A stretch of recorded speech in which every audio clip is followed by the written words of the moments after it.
we're doing it live. Rolling right in. Coming in hot. Hopefully the audio levels are okay. Yeah, we'll see. Once we get some people in chat, we'll verify that. Right. Bear with me, I just want to grab a paintbrush from downstairs, but I will be... Oh, no worries. Yeah, do your thing. We're slow rolling today. We're chill. We're chill on the live stream. There's nothing big happening this weekend at all. No launching of any particular products of note. All is quiet in the Warhammer world. Okay, I got some priming to do. I'm gonna do some haphazard brush priming to start. Maybe paint a servo turret. Or at least get it a bit more battle ready, I suppose. I think I'll start there. That is the plan. Let me check YouTube Studio. I'm back, sorry. Ah, you're good, dude. Don't even worry about it. I've got another brush. Fine, it's one hours. It's key. You gotta have your brushes if you're gonna be painting. Indeed. It may be a crucial hobby component. You know what? I need a tray. I'll empty this out.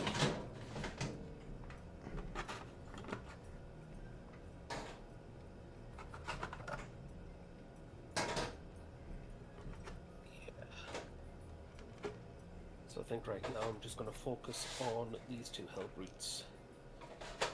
Because currently I've got 4 obliterators that I'm currently getting through. Got another 2 to get through. And now I have a Molavine to get through. Shifting off of the knights? What I'm doing is because I need a bit of a cash injection. So I've got a bunch of models that I don't need anymore because I've already kit bashed them out. So my plan is what I'm doing is I'm painting all these in Red Corsair because I already have 10 Legionaries painted in Red Corsair colours with like 2 Chaos Lords in Red Corsairs on 40mm base. One of them's a Jump Lord, so I'm just basically getting a bunch of models that I don't use, like the Dark Vengeance Chosen, painting them up in Red Corsairs. I've got 10 more Legionaries that I don't use, they're already built up by a friend, so I'm going to paint them as Red Corsairs. So I'll be 2 squads of 10 Legionaries, a squad of 10 Chosen. A Red Corsairs commission, essentially? Yeah, basically, yeah. Grabbing it all, and then just painting it all in Red Corsairs and trying to sell it as an army bulk. I'm thinking at least 450. And I think that'll be alright. And then I've got some other models, like I've got the the special edition company champion, the one that isn't from the box but the singular model. I'm thinking about painting him up in Blood Angels, as well as the Leviathan Phobos Lieutenant, the one that has Lona. Because I think if you just give it some like Blood Angels kit bash love, that'll look really thematic towards and references to like the Shield of Baal campaign. Yep, I get that. Let me catch up on the chat here. Welcome everyone to the stream. Grim's Instinct. Grim's Instinct just says, just got my box split with a friend. Time to do some converting and kit bashing. Absolutely. Look, if you're getting the box early, that's a hobby win. I can neither confirm nor deny I may have had an Armageddon box for a little while. I'm not saying it, but I may have. It could be. It's possible. Anything's possible. You know what I'm saying?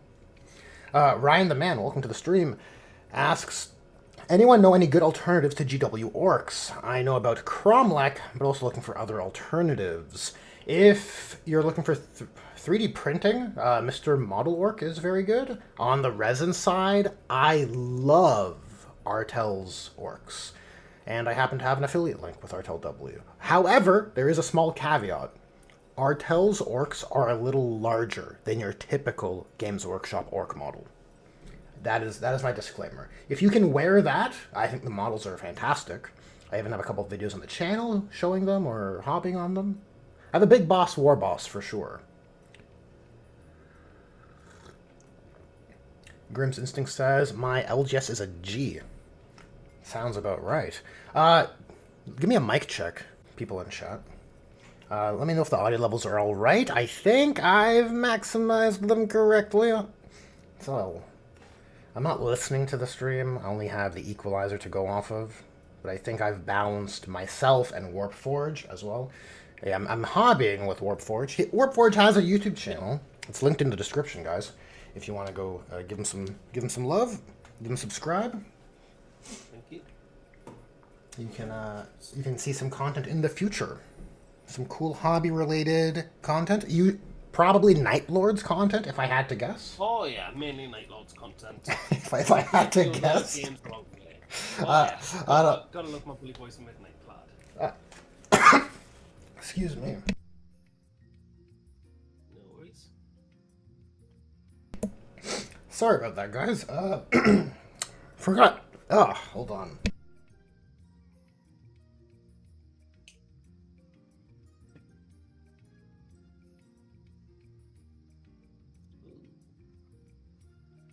I think I'm alive. I think I'm back to normal. I forgot how to breathe for a second, I guess. But, you know, averted disaster. We're back. Galif's Minis and Sabers, welcome to the stream. Oh, I'm coming in loud and clear. Awesome. Ryan, the man says, during Pride, nonetheless. I don't know to what you are referring. I do not know to what you are referring. Let's get some primer going. That's what I'm doing. I'm painting a tactical squad. A converted tactical squad. Made with normal intercessors, technically.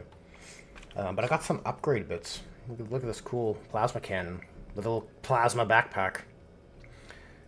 I feel like this little automated Top Gun speaks to a certain kind of industrial Iron Hands flavor, so I opted for it. Nice.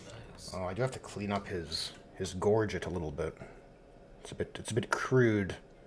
This one was a Reffer Kit bash, but I got some nicer ones. I just don't know if I can necessarily show them. I can show these ones. Hold on. We got a heavy bolter eradicator. I can't believe that's what it's called. It's a Gravis heavy weapon guy, okay? But it's a 30k bolter, green stuff, and applied there to just make a slight variation in the squad. That's pretty cool, I think. I think it works well with the forward step and pose.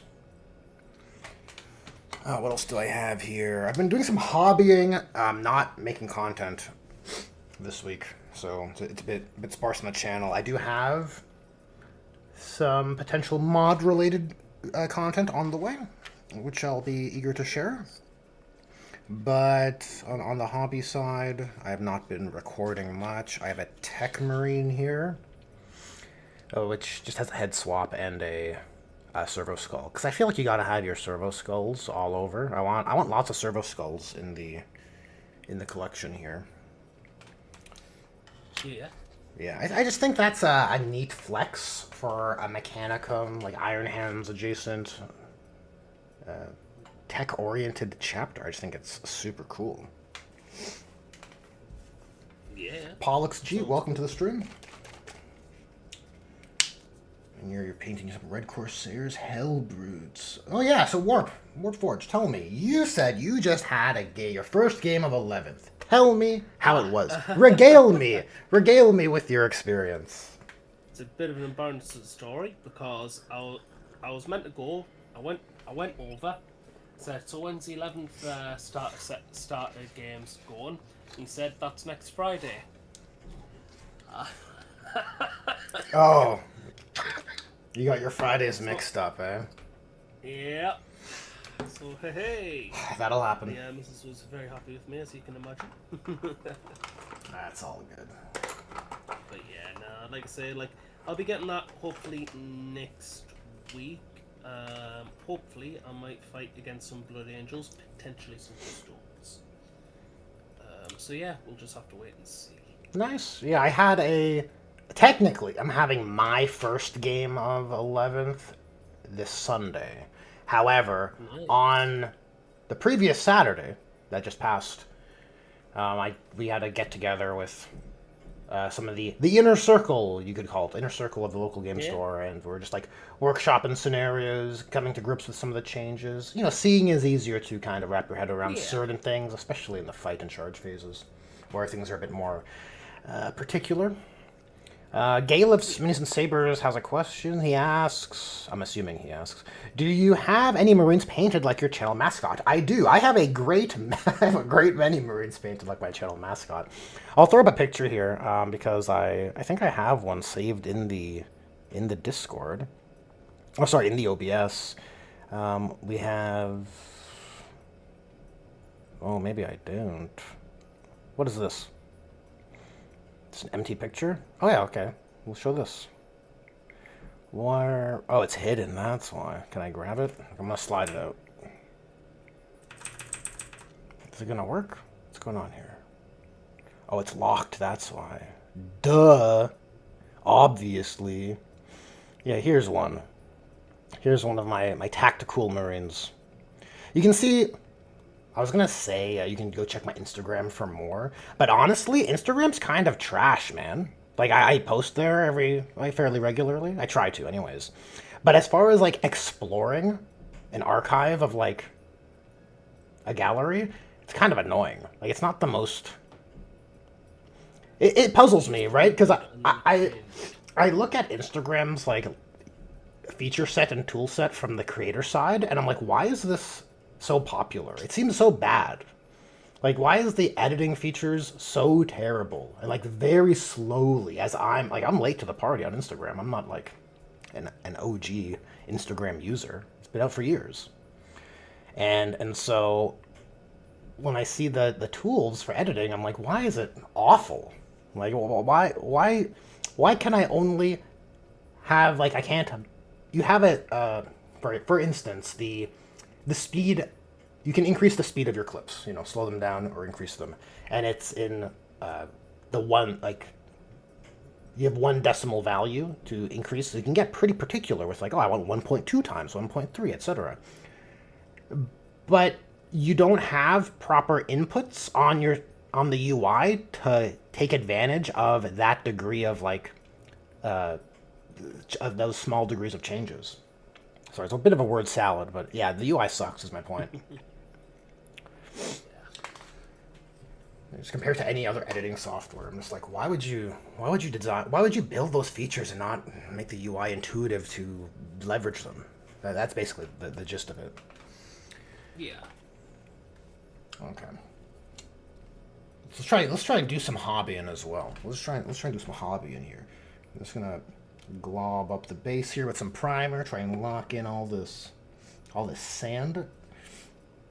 I have an ancient Tupperware of sand and debris, and I use it on many of my armies.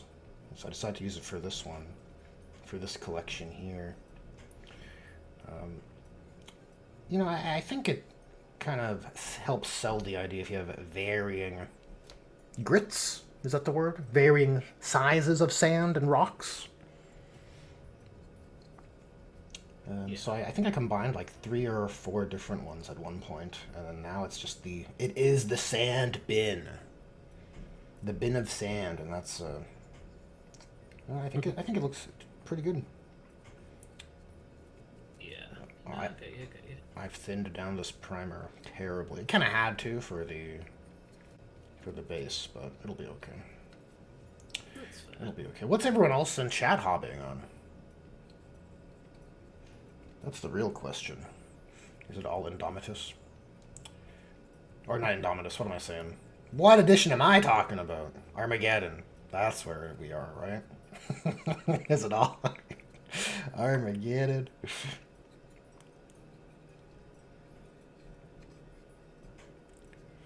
Let's see here.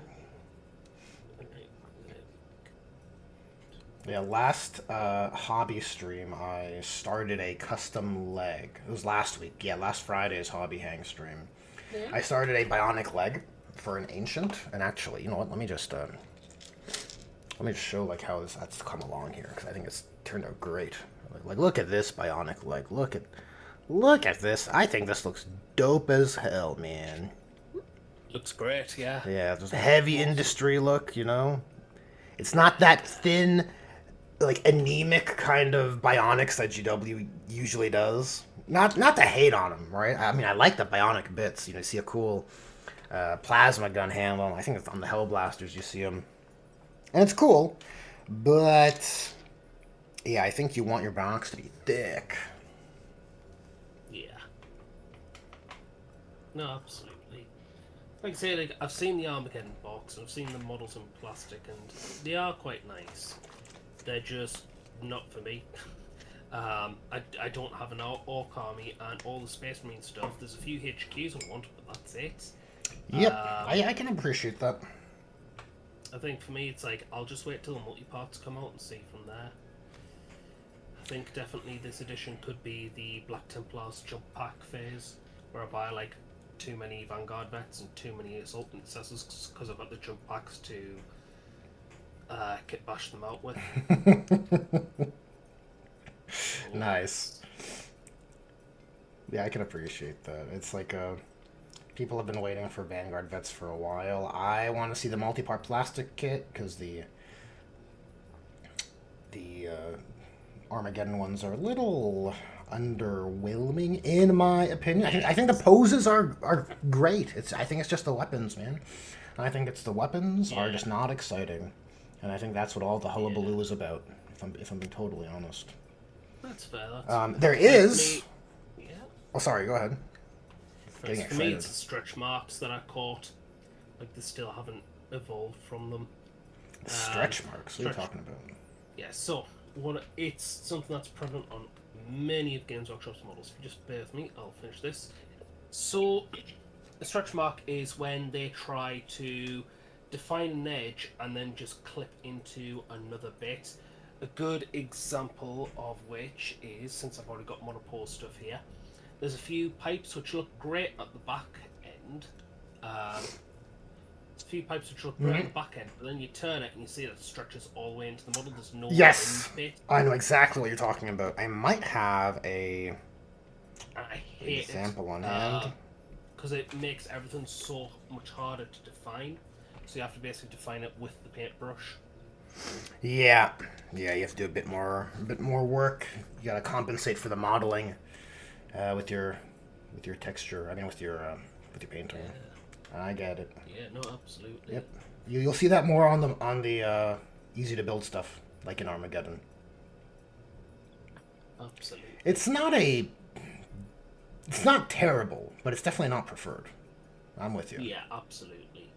It's just for me, like when I'm painting, I like to know where my edges start and end. Mm-hmm. Another case point is like some of the horns on these Hellbrutes. There's no start or end point, so it's just like, do I paint this as armor, or where do I begin to paint? Yeah, I'm with you. That's super annoying. Yeah. There's no. Am I supposed to blend one material into the other? You know, it's like. Yeah, exactly. What do they want from me? It's like for a start set kit or start set like model, you would have thought they would have thought about these things beforehand. That maybe new players might not know or understand blending. Yes, I agree, and even still, like, I don't think that was their intent, that they want you to blend. I think it's just a modeling error, a shortcut, you know? Yeah, I wouldn't say error, but shortcut that they haven't really... Yeah, it's probably not even a shortcut. It's probably a byproduct of just the way they've cut the mold, and then when it's cast, when it's injected, you probably get that stretching. Like, you might not see it on the negative necessarily, or on the CAD file at all. So it might be one of those situations. It might be, indeed. But like I say, like apart from that, like I say, I don't like I say like that's what made me decide like I'll wait till the multi-part stuff comes out, because I'm not painting stretch marks again. I'm not having another start set where I'm painting stretch marks again. I get you.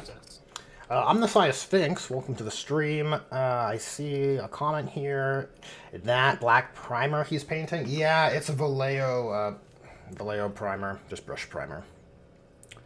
Yeah. Nothing fancy. Just brushing it on. Just doing it.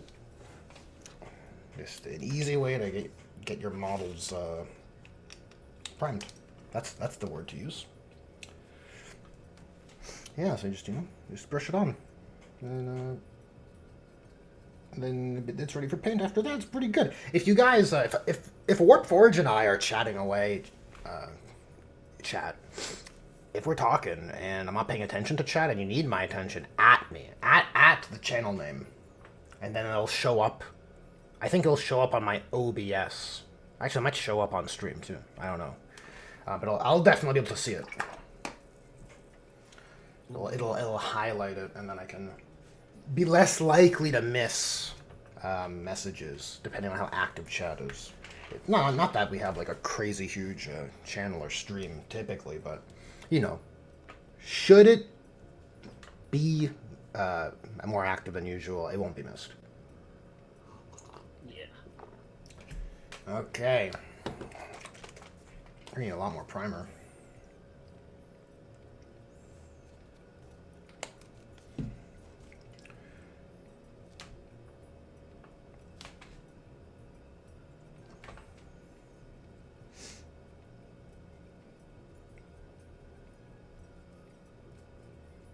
I quite like the Vallejo Surface Primer. It's definitely become a comfortable, like it's reliable, you know? Like I'm comfortable with it, so I know I can just rely on it and then get models ready for painting. That's fair, that's fair. Absolutely. Right, okay. What else is horny on this model?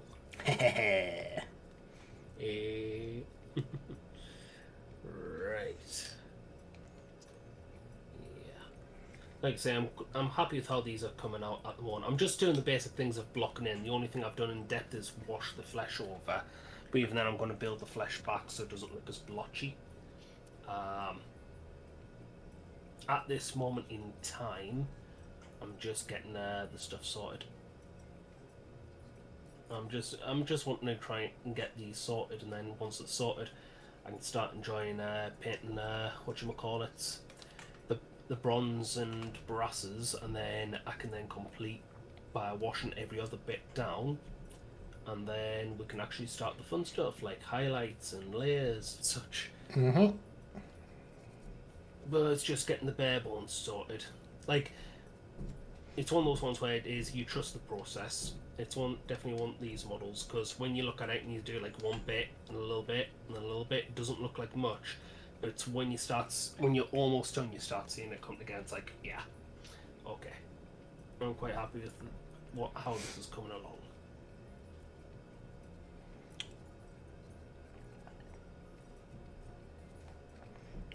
I get it, dude. It's like the block-in stage. Is kind of how I term it usually. Just blocking in all the areas, and then you start adding in the definition, and that's where it comes together. It starts looking real nice. Indeed. What happened since we've last spoken, Warpforge? Oh, detachment points. I saw the Chaos detachment points, and I thought of you. Because you were hoping for, yeah. Not dark packs. Yeah. What is it called? Pack bound, yeah. Yeah, you're hoping to combine them, and then I saw you couldn't, and I'm like, oh, Warpforge. Oh, yeah. I did. I mind my salt. I mind my salt to a lot of people in the Mordian Glory community, because then the Immunitorium points came out, and oh boy, other guard players dot. Are they pissed? Oh, hella pissed. Oh, absolutely. It's the fact that all their infantry, even though Games Workshop said hordes would be cheaper, their infantry went up in points, so now all their infantry is the same points as Deathcore Krieg, so they're all 75 or 65 or 75 points, which is just as much as apparently an Intercessor squad. Anyway, everything basically went up in points. Well, like probably a 5-man Intercessor squad, but still, that just speaks to how overcracked Guard is. I have no sympathy for Guard players. No, not to be rude. I mean, look, I like the Imperial Guard. I think the guard players in my local play group, I'll speak to that. They are a bunch of try-hard competitive bastards, basically. And so in the local community, I'm like, cry harder. You're not complaining from a narrative basis. I have no empathy for you. That's fair. I guess they're not. They're crying because their Dawn's got expectedly nerfed. Yeah, it's like this whole idea of oh, my infantry's as expensive as Tau infantry, and they're not upset because the narrative dissonance. They're upset because they're not getting the value. Like they're looking at the mechanical disparity, right? And I'm like, well, look, I told you the rules are bad. I told you. And I just feel vindicated. I think the only thing that I do wholeheartedly agree with on guard players is, why is the standard leaving Russ about 185 points, but a Gladiator Lancer is 160? Yeah, it's a huge problem. This is why I don't like guard. I had in mind at one point to do a spicy video that might have got good engagement, just saying like, yo, guard, the rules for guard are just trash, man. I mean, they're in my opinion, they're not trash. They have flavor. I love orders. Like that's definitely the right army rule. But dude, this whole idea, like, how do you quantify that exact example you specified, right? Yeah, the external balance. It's like, internally it may somewhat work. Externally, no. Yeah, it's stupid. Like, why is the Lehman Russ this mass-produced STC like this? It should be terrible in comparison, right? And that's the design challenge of the mortal men in the wacky, wild, grimdark future, right? Oh, I have some activity here in chat. Let's see here. Ryan the Man says, with the 40k, would you consider convert/kit bashing DC Universe miniatures and Marvel Crisis Protocol miniatures into Warhammer ones? Think it would be dope as fuck. Make them completely unrecognizable. I'm not sure how they would scale. They could. You could. It depends, right? You could, especially on like the Necromunda side, you could probably get away with some of that stuff. I happen to have on my desk here, hopefully it's not too dusty. Yeah, it's a little dusty. I don't even want to show it. I have some Marvel Crisis Protocol here. I feel bad. I feel guilty. I let my models get dusty. No! Yeah. I just tell them to get good. Yeah, I think the aesthetic might be a bit weird, but I mean, if you're kit bashing, it should be fine. I think maybe you could do like Inquisition type stuff or Necromunda type stuff, and it would be pretty natural looking, and maybe a custom rogue trader. Death Cult Assassins. I think that kind of space of 40k might be more applicable than the conventional, like, 40k factions like Tyranids, Space Marines, Tau. Unless there's some oversight I'm missing here. Feel free to correct. Omnisci Sphinx says, with the 40k, what do you use to thin the primer to the point it's contrast paint? It's a very rare material, Omnisci Sphinx. It's actually a little bit of water, a little bit of H2O, straight from the tap, okay? Now, I haven't had any issues with this, but again, I'm not like stress testing the strength of my primer. I treat my models with a gentle hand. I try to, anyways. I try to give only good touches to my models, not bad touches. And so, yeah, I just thin it down with a bit of water and kind of just spread it around. If it's a bit too thin, I like to thin it a bit more for when I'm priming the base, just to help lock that sand in a bit more, because it's just PVA glue, and I'm not the most confident in PVA glue. So I'd like to hit it with the primer and just lock everything down. And by doing that, I find it withstands the dry brushing once the model's like in its end stages. And then if the model is, if the primer's too thin on the model, it's a simple extra pass. That's it.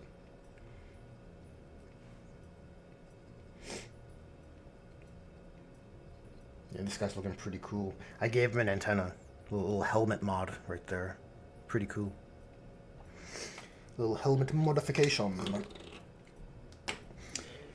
Yeah, I got like 8 models to get semi-table ready for a not a serious event. Basically, I'm co-organizing a learn to play start of edition campaign for the local game store. And so there's a little bit of an escalation component, and it coincides with my lamentations with matched play and the start of this new chapter. Yeah. And I'm like, okay, you know what? I'll try and, for as long as I can, I'll try and see this escalation campaign with this new army. And we'll see. We'll see if I can ride the wave. Absolutely. Like, yeah, okay. Like, my partner's been saying to us I should start like one big narrative campaign event, like apocalypse level, at one of my local gaming stores. I'm like, yeah, I mean, I could see it, but I'd need to properly think it out through. I started jotting down ideas for it, where it's the case, like, imagine, like, the whole story revolves around, like, Sleeping Beauty gone wrong, basically. And it's basically, like, you've got some place in the Ghoul Stars where there's a nice little passage that rogue traders have been keeping to themselves, and not really disclosing to the wider Imperium. But in this sector, that's relatively unknown. That can go into the Imperium Nihilus, into the Ghoul Stars. You've got this sector with like untold riches and unknown artifacts and such, which then bring into the Imperium Sanctus, if it's called that. Remind me, Imperium, so Ghoul Stars is in Nihilus, right? Yes, it is. Okay. So a lot of things can happen there because nobody knows what's really happening at Nihilus. The GW doesn't even know. Okay, I'll tell you that for free. Yeah, it's meant to be the Wild West. I hate it. Exactly. So go ahead. Sorry, I don't want to get derailed. I don't mean to derail you. Okay, go ahead. No, I get you. No worries. But like I say, it's just so we got the sandbox to play with, and I'm thinking, right, okay. So let's say, because it's an artifact, Fabius Bile is interested in discovering a few more bits because he's interested in this rumor. He's now employed various chaos. He's basically any chaos generals that still have debts to him. He's running in on the debts to go into this sector. Basically, the promise is you find this for him, you keep the land, basically, or you keep the planets, whatever. He just wants what he wants. Because Good chaos deal. incursions and chaos raids have escalated along that passage, it's drawn the eye of the Inquisition. And the Inquisition are basically digging through and finding out that that whilst the wider Imperium is suffering, these group of rogue traders have been using somewhat of a safe passage from Imperium Sanctus to Imperium Nihilus without disclosing it to the wider Imperium, because they want the riches for themselves so they can get the highest price. So the rogue traders have been negotiated with, and now they are bringing the Imperium into the front into this, because they can see this as a massive opportunity for a counter, or say a twin forked attack from wherever Dante is, and this new place that they can go. They can establish a base of operations there and then start going through the Ghoul Stars and start reconnecting once again. Obviously various things around the planets, like there may be Necron Tomb worlds, obviously high fleets, numerous Xeno races and such. The idea I had was basically like the rumors of like basically this really powerful being who is, and they don't know the full story, but that's something that will be discovered along the way in the campaign, is that you had this really powerful being who could essentially raise the souls of the dead to a bidding, but somehow was put to sleep. Not killed, put to sleep. This is through chaos magic? That's something that could be explored on in the campaign. Oh, okay, yeah, man. I'm just asking questions. Yeah. I'm just curious. Yeah. Oh yeah, like I say, this is just like a brainstormed idea. And the idea is that Fabius is interested in particular things because he's noticed patterns where certain things that have been brought up is that a lot of the materials or spires that this being once used sound very similar to Waithborn, which has piqued his interest. If a being can just call forth Waithborn, that's something worth investigating. So he's applying obviously, as Fabius does, he applies a scientific lens to everything. He wants to know, he wants to get back down to the bottom of the mystery. Obviously, if there's various things, like I say, like it's one of those things where it's ongoing development. I want to see who would actually join this event. If there would be, say, like an overly large Necron populace, there may be a little direction towards that. If there's quite a few Eldar players, we can say Eldar and such.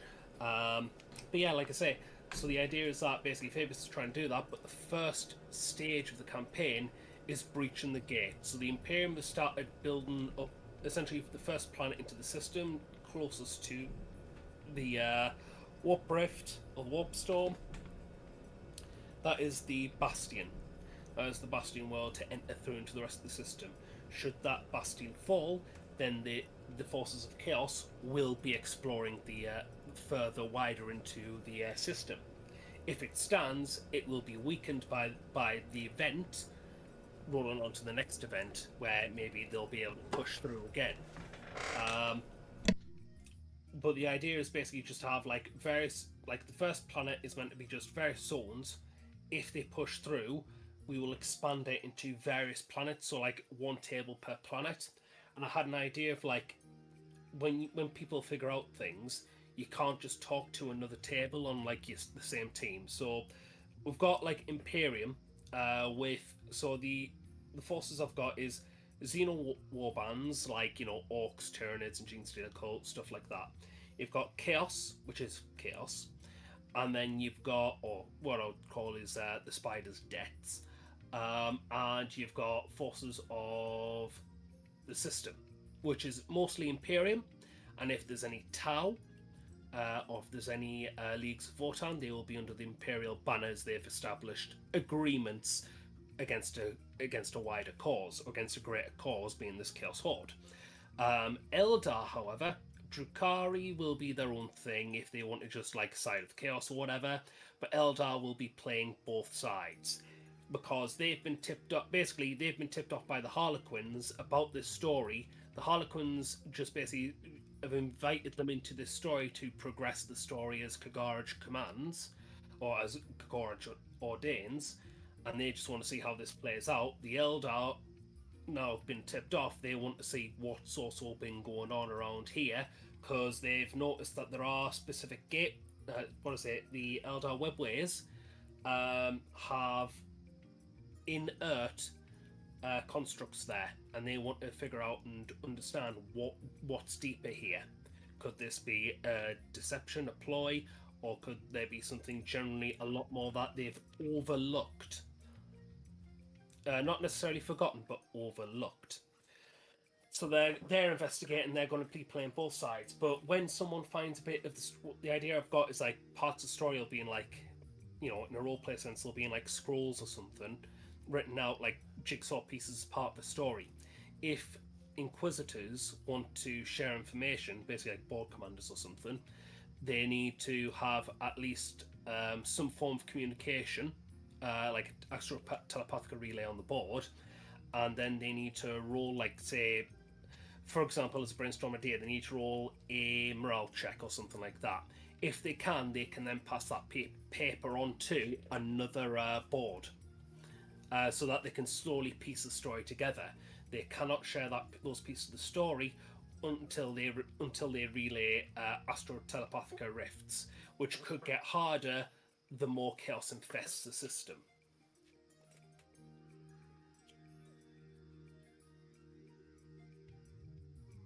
Oh, sorry about that. Yeah, it sounds elaborate. I mean, you said a lot, so it's hard to keep it all in mind. But I mean, it sounds like you need to build. It's all contingent on who's playing, from the sounds of it, right? Yeah. Like depending on participation, you'll have to kind of curve the story in different directions towards different factions or different potentials. It'll be pointless me making an Eldar story if there's no Eldar players there. You know what I mean? Yes, exactly. Then it won't be that engaging. They won't feel as attached to it. So I think that's the right call.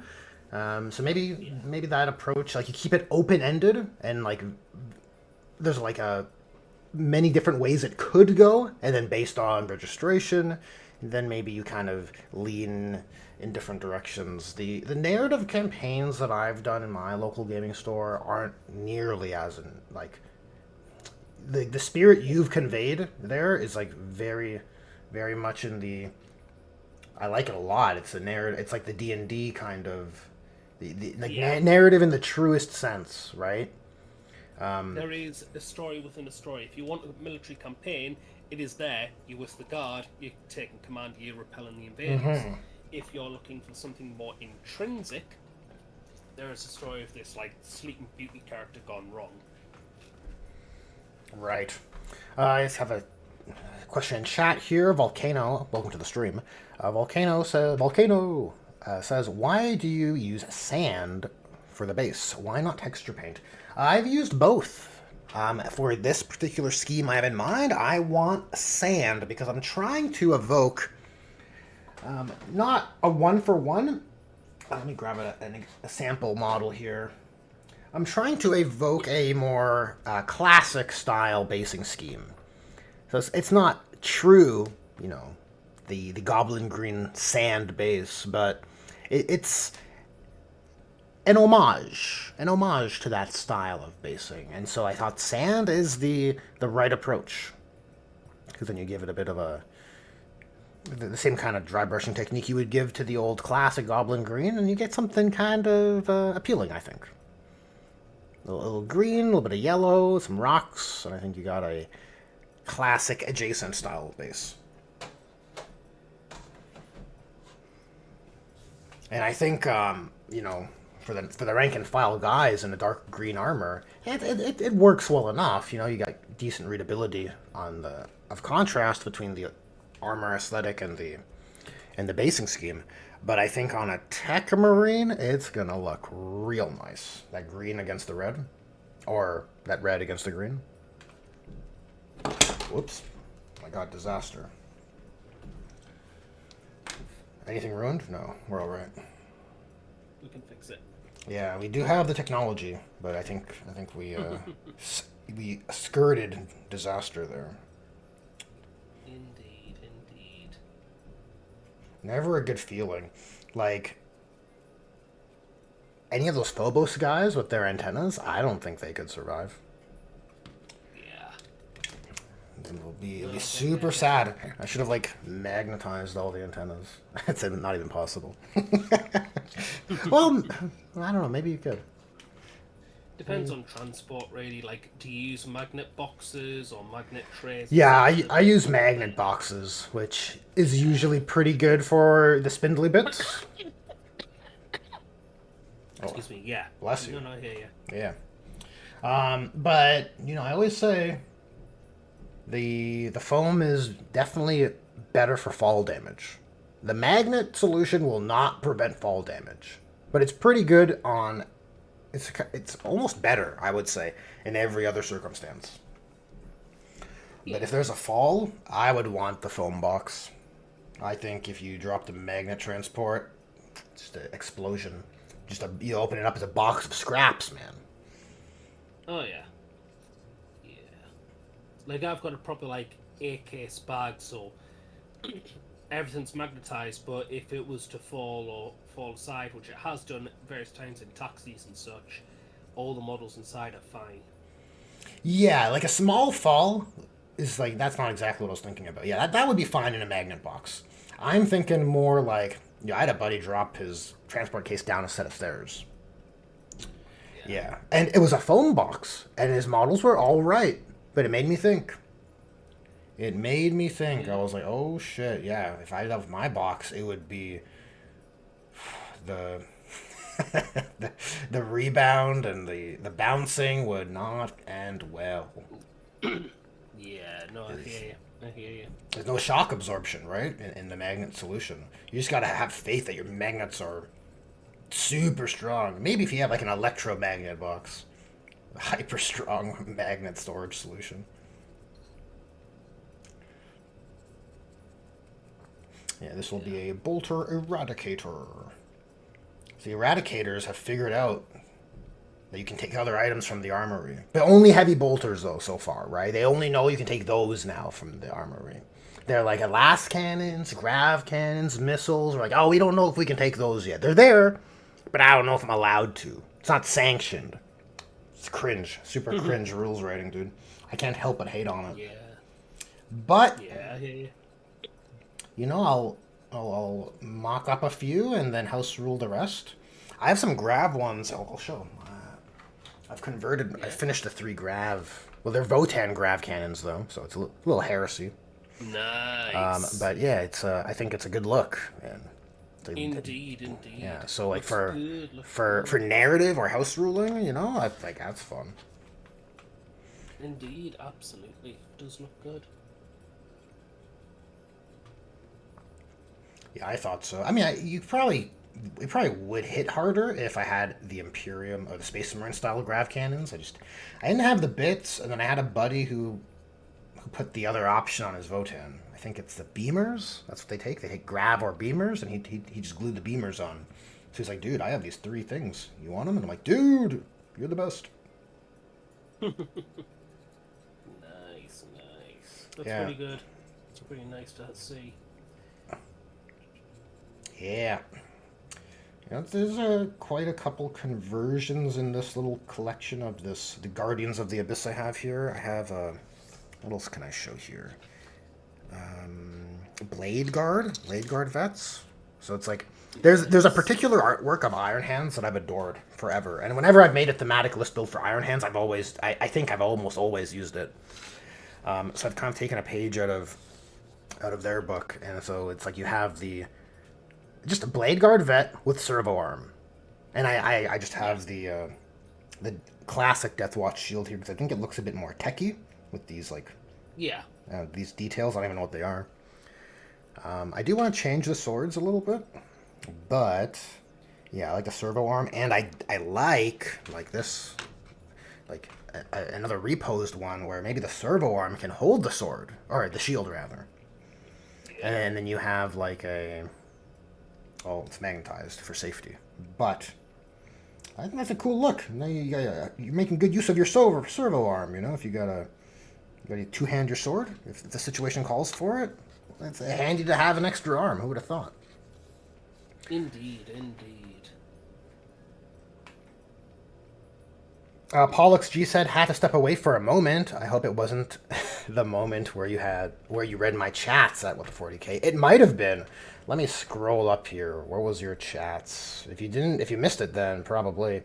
I see you said Hydra agents could work as assassins in reference to the Marvel Crisis model proxying. What were your other questions? Did you have a question specific? Just type it again. Do me the favor, Pollux. Type it again. Give my stream more chat activity. Would it kill you? Would it kill you to type it again?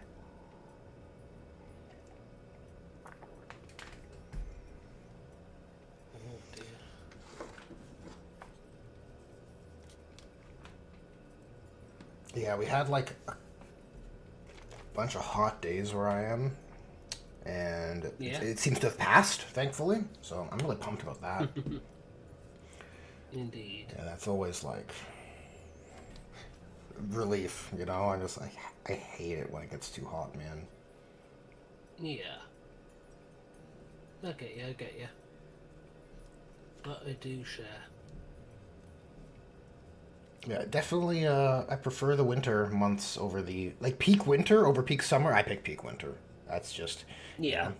You know, I still obviously the happy middle ground's of course like the more preferable for me. But if I have to pick an extreme, I'm going with winter. It sucks for outdoor activities, exercise type things, being active. But man. I hate being I feel like I hate the feeling where I'm I have to shower twice a day because I feel so disgusting. Yeah. Yeah. I feel you. I do. I hear you. Absolutely. All your clothes are sticking to you because you're just always passively sweating. Like it's like, Yeah. yeah. So this is certainly not related at all to Warhammer, but yeah. No, I get you, Like, yeah, like, I was rushing around trying to get my army sorted, and I was constantly going up and down the stairs. I had to change my jeans and my shirt because it was just that I could see the sweat dripping off my nose and such. So, Yeah. yeah. Mm-hmm. Oh dear. Oh, right. Okay.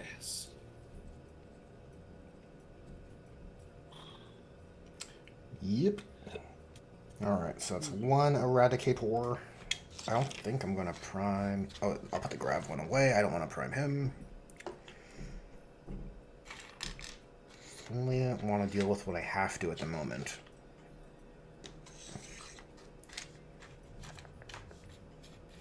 Okay, so the bolt gun Eradicator, and then the other one.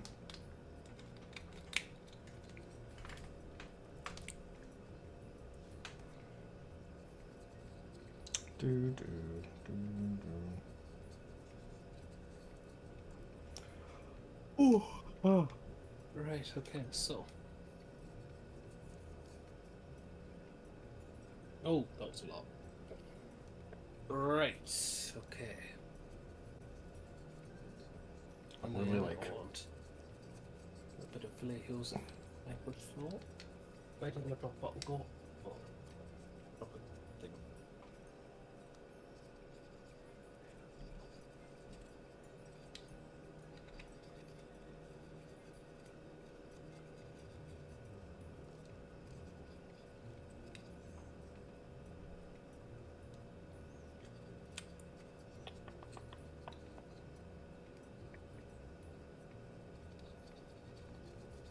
Go. Now the one issue with these brush-on primer is that you do get quite a bit of splatter, and I didn't put down a safety sheet this time. So now it's I feel that. gonna have to do something about my cutting mat. Yeah, I need a bit of a smaller cutting mat because mine's a bit too big. It's hanging over the table. So Will you cut your cutting mat? probably just buy a new one because I can save this and take it downstairs. So if friends want to do hobby days or whatever, I can just take it downstairs and just be like, "There's an extra mat, nice and wide for you on the nice and fine dinner table."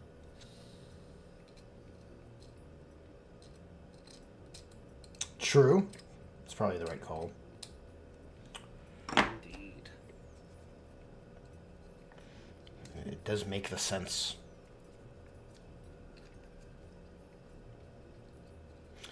You sound better. You got over the worst of it, it seems. 'Cause Well, you were pretty sick like 2 weeks ago. yeah, I'm hoping so, but I'm gonna still contact the asthma nurse just in case. 'Cause it hasn't completely went away, but it feels as though it is getting better. You sound better for what it's So- worth. Pollux says, sorry, Warp, I'm gonna catch up on chat here. Pollux says, I said that we had our first game day of playing Rumble Slam today. Now everyone wants to get their own minis for that game, and I posted pictures of the minis. I did not respond to that. You did not miss it. Thank you again for repeating it, because, yeah, I did not know to what you were referring to. If you posted pics in the Discord, once get the primer down on this guy, I'll take a look at the Discord and take a look at those pics. It'll be pretty cool to see. Not very familiar with Rumble Slam, to be honest. Eric Brandenburg says, you already have the Eradicators with heavy bolters. So jealous. I don't know what you're talking about, Eric. These are kit bashed. These are 100% kit bashed heavy bolter Eradicators. You're talking fake news over there, okay? I do not know to what you are referring. Pollock says, what's up today? Now I copy-pasted my own old messages, and then my PC crashes. Dude, your messages are too powerful, it seems. Too powerful. Crashing your PC with copying and pasting? Jeez. It's a weird flex. Weird flex. It's got to be a little bit more. Where's the steampunk copper again? It's one. I do have one converted Eradicator painted. I thought he turned out pretty cool. It's actually not converted at all. It's just the one from the Heavy Intercessors. Where is he? Where is he? There he is. It looks good. Yeah, this guy right here. Yeah. Well, a handsome heavy bolter eradicator right there. See? Nice, heavy nice. Heavy fire support, so you know. You know he's an eradicator, not a heavy intercessor. Look, I don't think heavy intercessors are like I've been thinking more about the whole Primaris expansion, the aspect warriorification of Space Marines. Yeah. Right? And I've concluded that, on the whole, Phobos is better than Gravis, and Gravis is mostly abominations, except for Eradicators with multi-meltas and now heavy bolters. And in World, you just use whatever you want from the armory, obviously, right? But when you think about things like Aggressors and Inceptors, they're like, they have their place and they're good models and all this kind of stuff. But they're kind of like weird abominations when you think of like the Space Marine force organization paradigm of like battle line, close support, fire support, right? Like what? Excuse me, yeah. Like an aggressor. It's like you have two power fists, and each power fist has a flamer. Like it's such a weird Frankensteinian like concoction. Like it's crazy. Same with Inceptors. Yeah. It's like you're heavy jump pack and you drop in from orbit, and I'm like, okay, that's kind of cool with the heavy armor. But then you got these weird grav skates, and you're gonna skate around on your grav pads, like you can't land. You just got these, and maybe they retract or something in reality, right? But it's just the conception of them. I think suppressors are the same way, but though they're not gravis, there's some weird in between that I guess Games Workshop doesn't want to think about anymore because they weren't particularly popular. But yeah, man, I think Phobos fits in, for the most part, fairly well. You could just consolidate a couple of units, like with the Eradicators, now with heavy bolter versions, and with the multi-melta version. Yeah, that's just... those are my deep thoughts. My deep thoughts on Primaris era units. Right? Yeah. I think Blade Guard is fine. I think they're actually really... I think it's a pretty tasteful inclusion as like an honor guard type unit. You know? It's nice to have a sword and board configuration for like commanders and stuff. Indeed. I love a good sword and board myself. Mm-hmm.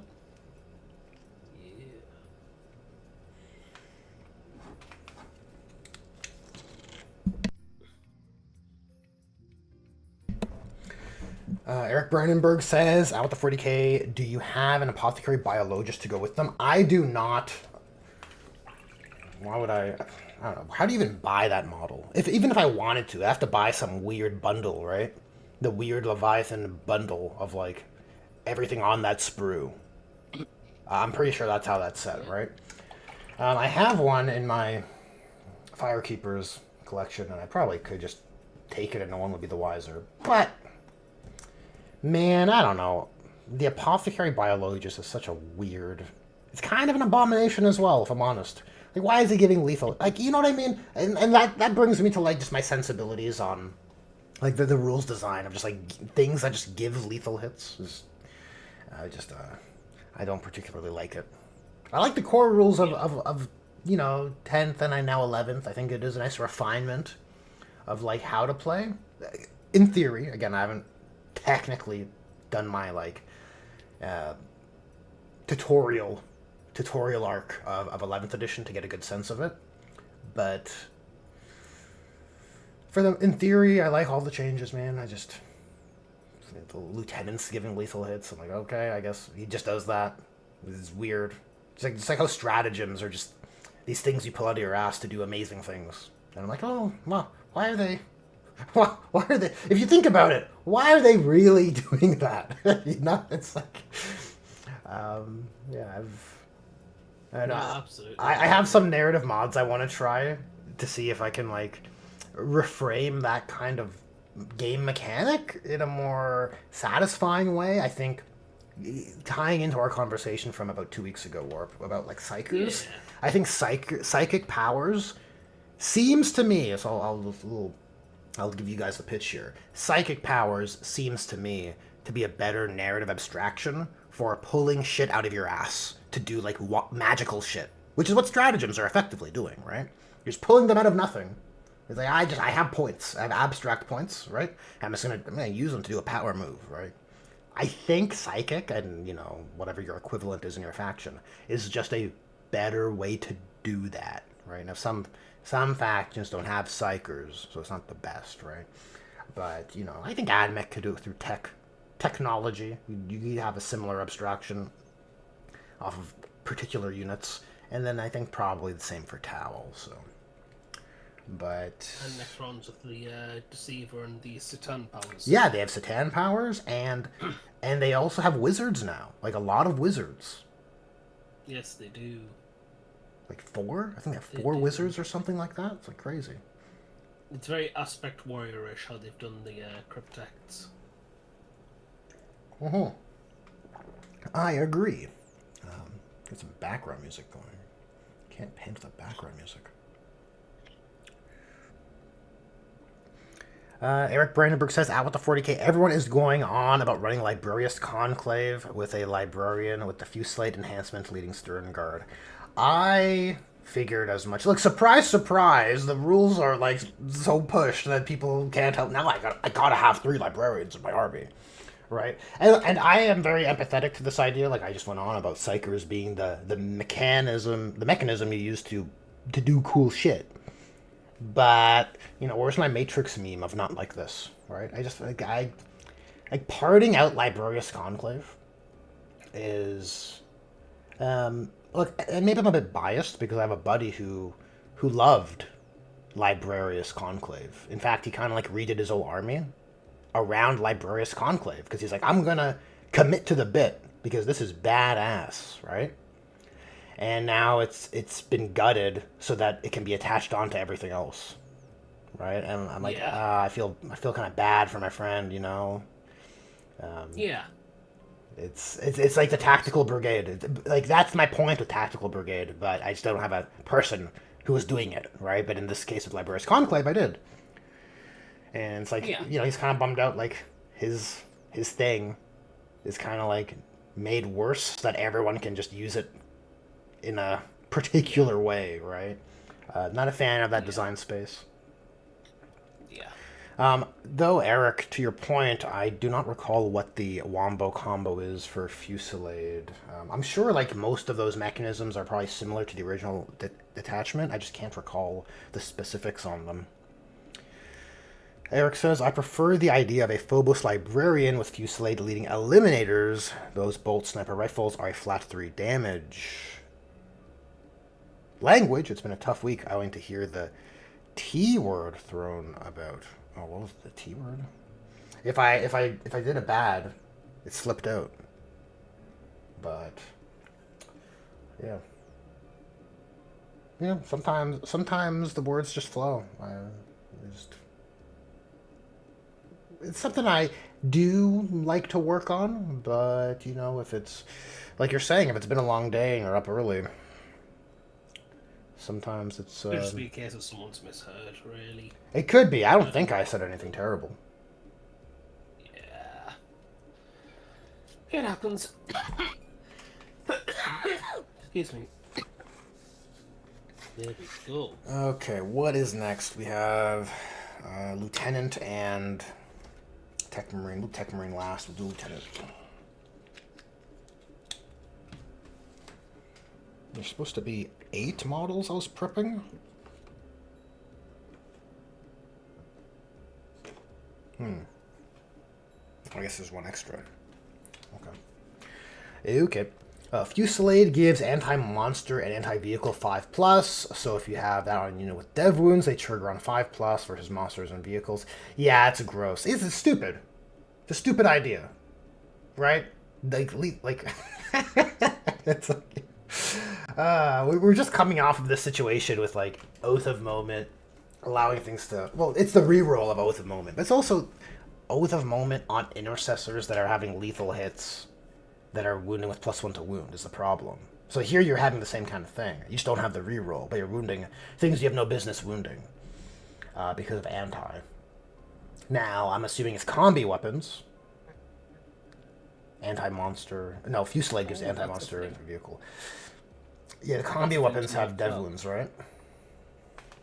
Yeah.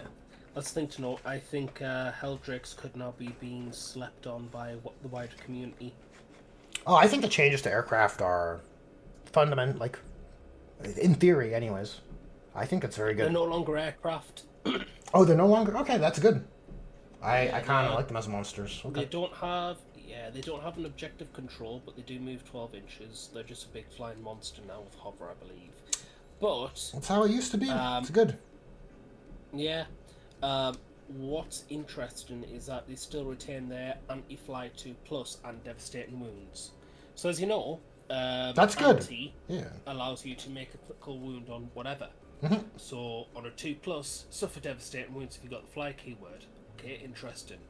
Now send that missile into Sanguinary Guard and Dante.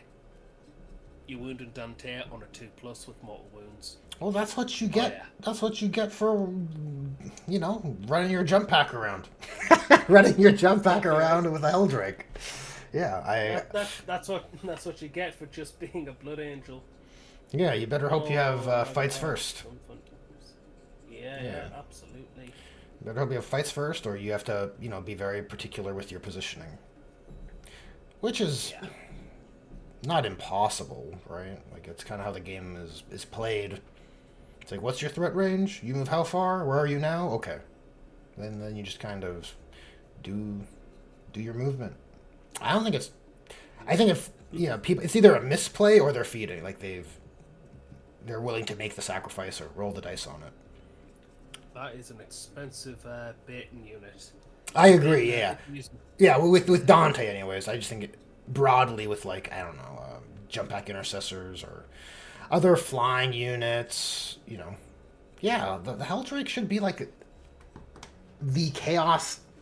From a design point of view, I've mentioned on the stream and with you, Warp, before, this idea, like, I'm a big fan of anti-fly, of aircraft specifically, being very oppressive, and anti-fly being the mechanism used to deal with air superiority, because in a narrative, real-world kind of point of view, that's, like, a reality that you must contend with on a battlefield. If the enemy has air superiority, you're basically screwed, right? So, on the Chaos side, they don't have...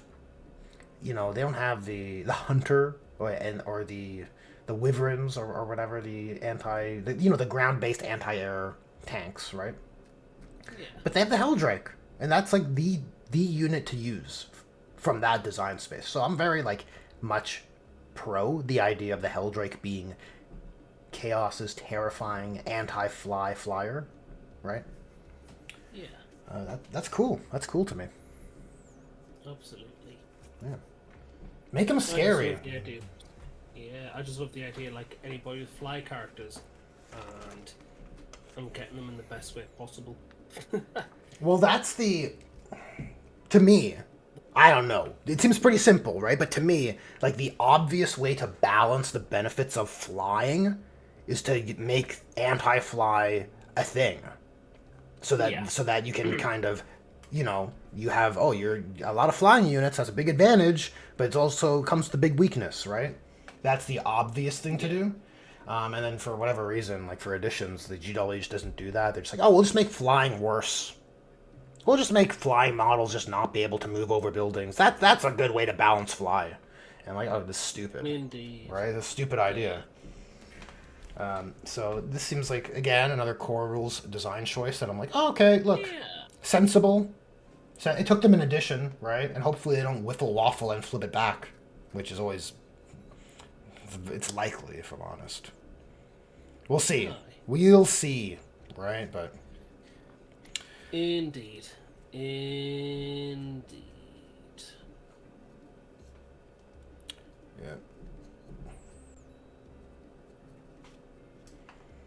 Eric asks, who is your guest caller? My guest caller is Warp Forge. Or Yo. the Warp Forge, technically.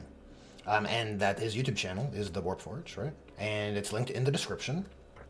And, no content at the moment, if I'm correct, Warp Forge, but... Yeah, I've got a year's worth of backlog to go through, but I'm waiting on getting a little bit of money in so I can buy a full editing package so that I can get a few plugins working so I can make the videos to the best quality that I can.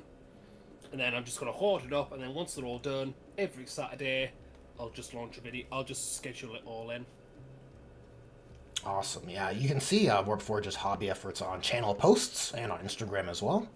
So some nice Night Lords, basically a whole army's worth of Night Lords and photographs, if I recall correctly. Oh, yeah. But in any case, the link's in the description, Eric Brandenburg. And I would suggest, go to Warp Forge's channel, give him a subscribe. It's the least you guys can do, because look, Warp Forge is kind of generous enough to be a channel member and support my channel, okay? So I'm gonna plug his channel. I think it's only fair. I appreciate it. Like I say, it's just one of those things. I'm just happy just to collab with people, and I'm happy just to sit here and paint away and get some stuff done. I'm looking for already. I've only done 2 small things, which is just add the bronze bits to the exhausts and the multi-melters. Already I feel like I've came a long way because I've also done the second layer on the bones. And these, along with these, are going for sale alongside about 2 squads of legionaries and 2 more obliterators. So I'll have 6 obliterators, 2 hellbrutes, and a maul fiend.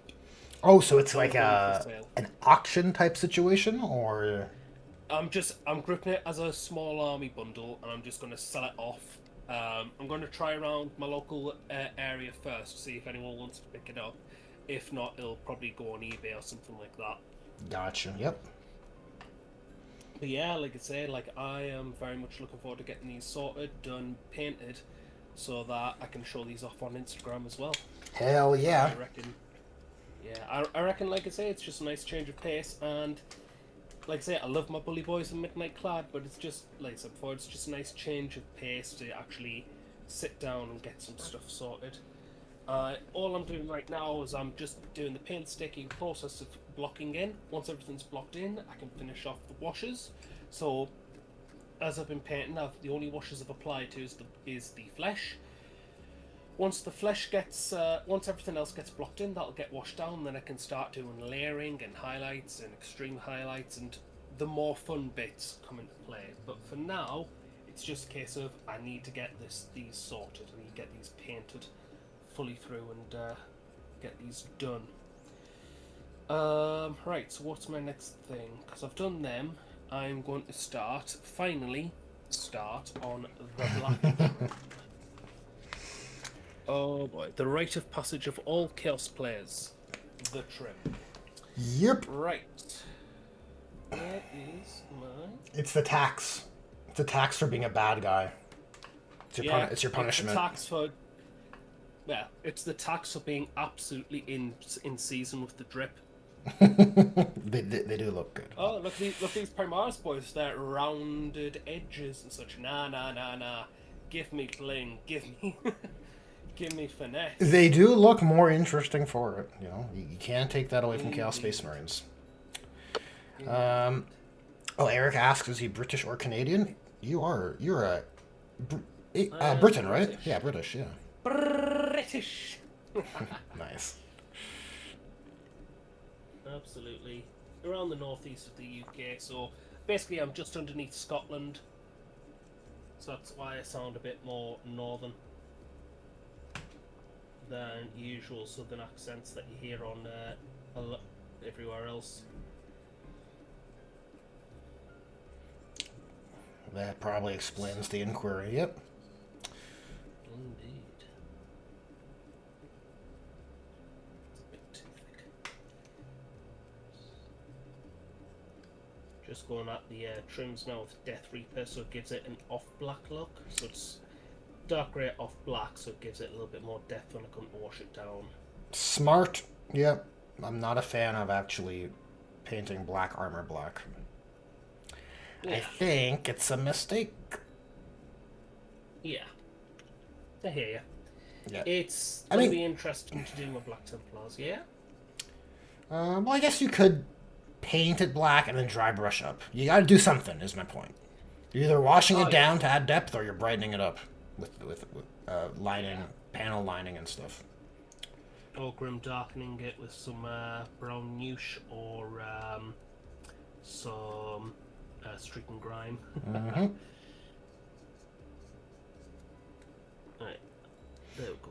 Let me have control with this. Yeah, I was a little late starting the stream today because I was taking some quick videos of these guys before painting them. Just to have it for the Instagram. That's absolutely fair. You know, because I have been neglecting. I have been neglecting the posts on that side. I'm like, yeah, well, you know. Yeah, I get you. It is what it is. Like, whenever I'm posting, or not posting as frequently, I just put a story in saying, been on a hiatus, this is why. And I just go, okay, like this, like my Chaos Knights project.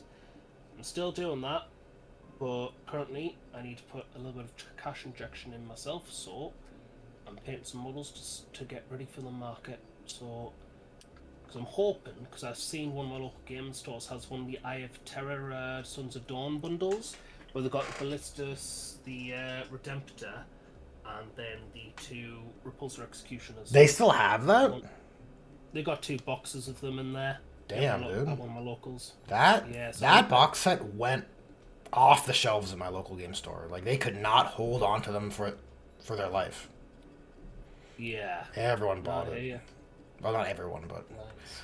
Yeah. it was very desirable because it's like, well, you kind of like, I think it's something like a free repulsor or however they were framing Yeah. it. I mean, I just want it because it does a lot of completing the rule of 3 for me. So if I get that box, I complete the rule of 3 for both Ballistus and Redemptor Dreadnought, since I've already got 2 of each. Ah. And I already have 3 Brutalis, one of which is unbuilt because I got it through the Combat Patrol magazine. I do look forward to using more Dreadnoughts. Oh, I love Dreadnoughts. Oh, dreadnoughts are the coolest. I do want to have, at some point, I want to add a single dreadnought to this Guardians of this Iron Hand successor chapter, because I think you gotta, you know, it's like that. Cool. That's like a good centerpiece, right? But Yeah, absolutely. I just don't know which dreadnought to do. Yeah. And you wanna, if you're gonna have only one, then you want to convert it and make it fancy, right? So, TBD. I'm not rushing to do it, but I'm just like, it's in the back of my mind. I'm like, what would be like the most boss dreadnought? I think rules-wise, it's probably the Redemptor, because it's the most like lasting. It'll last the longest. Yeah. And I don't want to go, as much as I like Legends, I don't necessarily want to lean into Legends units, because this is a successor chapter. You know, I don't... Yeah. I prefer the Loyalists. If you're going to have, like, tech from the Heresy, I'd prefer it to be first or maybe second founding, right? I think that's the most tasteful. But for, you know, late founding, I'm like, should you really be having Contemptor Dreadnoughts, you know? I'm like, that's where I get the snob label. Like, should you really be using these units? Okay, yeah, like, I've been often thinking about, like, how... Because I've got, like, 2 Night Lords Contemptors now, so I think, like... Oh, I yeah, can use Chaos, them, 100%. I can use them as Hellbrutes, but something tells me it's like, I want to keep them as, like, my proper Legends units, and then get 3 of the plastic Contemptors, and properly kit bash them out as, like, walk-in prisons kind of thing. Like, proper, like they are in Perpetual Torment. Mm-hmm. My 11th edition bingo card, it's been on my bingo card for a while, actually, so I keep moving the goalpost, so it's not a real prediction, but I feel like a redone Chaos Dreadnought Redemptor size that's multi-build like the new Defiler is a very real possibility, and it would sell even better. It would sell even better than the Defiler, Yeah. right? No, I get you. And it would just be like the nostalgia drip of the classic Chaos Dreadnought. It'd serve that because the new Defiler's cool and it sold well, but it doesn't have the nostalgia pull. It's just a nice, cool looking thing, right? Everyone's all excited about it because it looks so grand and fantastical. Grandiose. Yeah, in that Age of Sigmar sense almost. Yeah. But a classic multi-part Chaos Dreadnought would be immense, dude. It would be like it would make them so much money. It would make them so much money. Oh yeah. It's just, yeah. Yeah. It's very likely. Eric Brandenburg says, speaking of Chaos players, what are everyone's thoughts on the Warpsmith? Now that Battle Shock is sticky, being able to Battle Shock vehicles is a boon. As a Night Lords player, it's tasty. I like scaring vehicles.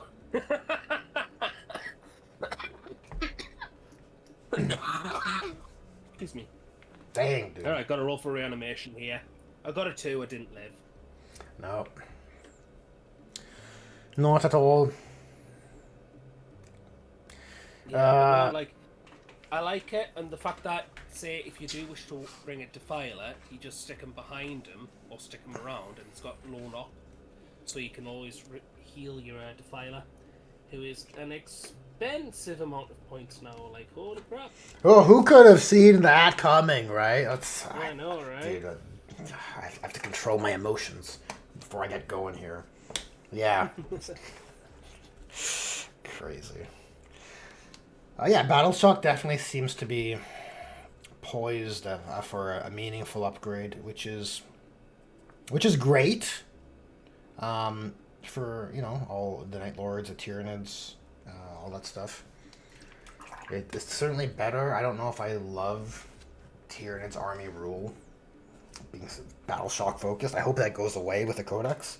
Honestly, not that I'm teched into like the faction rules. Like, I'm not heavily invested. I feel like I've let go of my earthly tethers a little bit in that regard. Like, people are talking about the Munitorum field manual, and I'm like, yeah, I'm chill, dude. I don't even care. Except I'm just like, it's off my back, dude. I'm just riding. I'm enjoying my hobby. You know what I mean? I don't care what the points are. Yeah. I couldn't like. They'll update at the end of the month. Yeah. Yeah, it's like, that's what the rules are. Okay, whatever. I don't make the rules. I'm like, they're gonna annoy me regardless. So why be so attached to and like so triggered by them, right? I get triggered by rules in a different capacity. Like, are they designed well or not, right? But regardless, yeah, I think Battle Shock is way better. I don't love that there's two armies that are kind of like heavily playing into Battle Shock to characterize them, Tyranids and Demons. I think. Chaos Knights as well. Yeah, and Chaos Knights too. I think fundamentally, or maybe that's not the right word. I think categorically, yeah, that's probably it. I think categorically, it's way more tasteful for Demons to be characterized as like the Battle Shock army rule than Tyranids. Like Shadow in the Warp, yes, the narrative spin makes sense, but I still think it's spin. I don't think Shadow in the Warp should be the driver of the Tyranids army rule. I think it should be Synapse. That's far more meaningful for like what they are than a once per battle thing. Like, I would be okay if it's once per battle and it only affects Psychers, but Synapse is much more substantive. Yeah. Right? I think that's much more interesting to me, because, yeah, between the two, Synapse is the more interesting thing. 100%. Than Shadow in the Warp. Shadow in the Warp is like, it only ever affected Psychers before. Like, okay, and it's cool, and I like it, because I lean anti-Psyker, but for the whole army to be characterized around that, it's like, dude, you're overlapping with Demons, you're overlapping with Chaos Knights, and like, and Battle Shock, I get, isn't supposed to only represent fear. It's supposed to represent, like, injuries and being pinned and all this kind of stuff, right? Yeah. But by and large, everyone understands that it's like morale, it is fear, right? And so, why are Tyranids caring about being spooky? Like they should be alien, and they that shouldn't be what's driving their character, right? Now, my particular High Fleet and High Fleets like Kronos, sure they can lean into it, but as an army, that doesn't really make the most narrative sense to me. It's not particularly thematic, as strong as it would be for demons, which would naturally want to spook you, or Chaos Knights, right? I think that there's a more clear aim that demons want to get in your head than the hive mind wants to like spook you. Like, I think the point's pretty clear. Dude, you have to get your cough button. Yeah. We'll have to get GP again.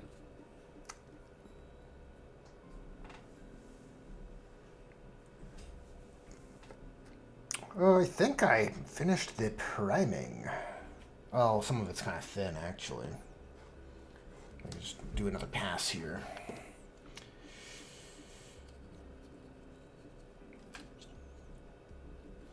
It's thin, like Bilbo's quote, like butter spread over too much toast or something. Yeah. So, I like that quote. I can't recall it exactly. I get you. I know Lord of the Rings is picked up around here, though, definitely. Oh, like the game, the tabletop game. Yeah, the game. Yeah. I've heard it's a very tight, like it works. I heard it's a very satisfying, fun to play game. It just never hooked me when I was younger because it wasn't cool, you know.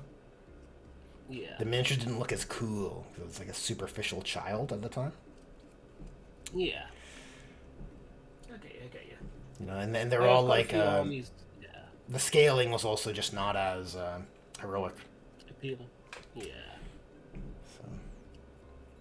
Like I've got two armies. I've got Dol Amroth and I've got the Ents. Oh, nice.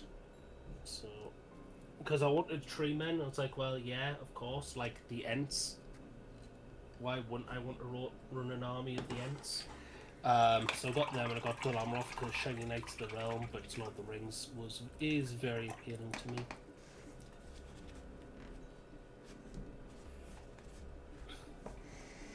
I'm sure I would enjoy it because I am a fan of the Lord of the Rings movies, but yeah, at this point in time, it was never a thing in my local play group, and it's one of those things, you know. It's like seems cool. Yeah. I heard it's good, but I just haven't tried it myself.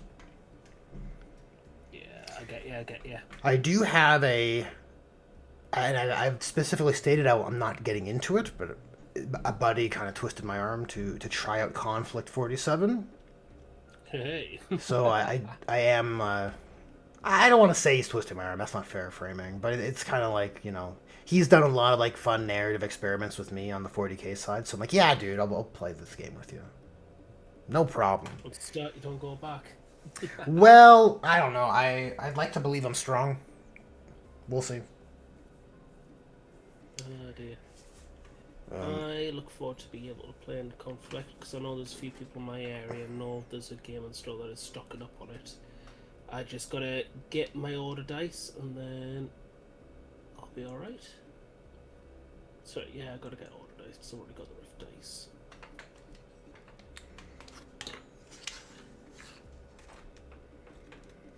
I do look forward to painting them as well. Because the British guy also has to play the British Commonwealth. Just like, yeah. You may enjoy it. I know, like, you know, like, old Modi and Glory is a good old ball washer about conflict right now and bolt action, so. And that's something he confesses fully on live stream as well. He knows. But it does look like a good game, and I do look forward to seeing how it evolves and develops over the time. I mean, look, I'm not to make it sound like I'm shitting on Conflict 47, but I feel like if the point of reference is 40k, it's not hard. And look, that just Yeah.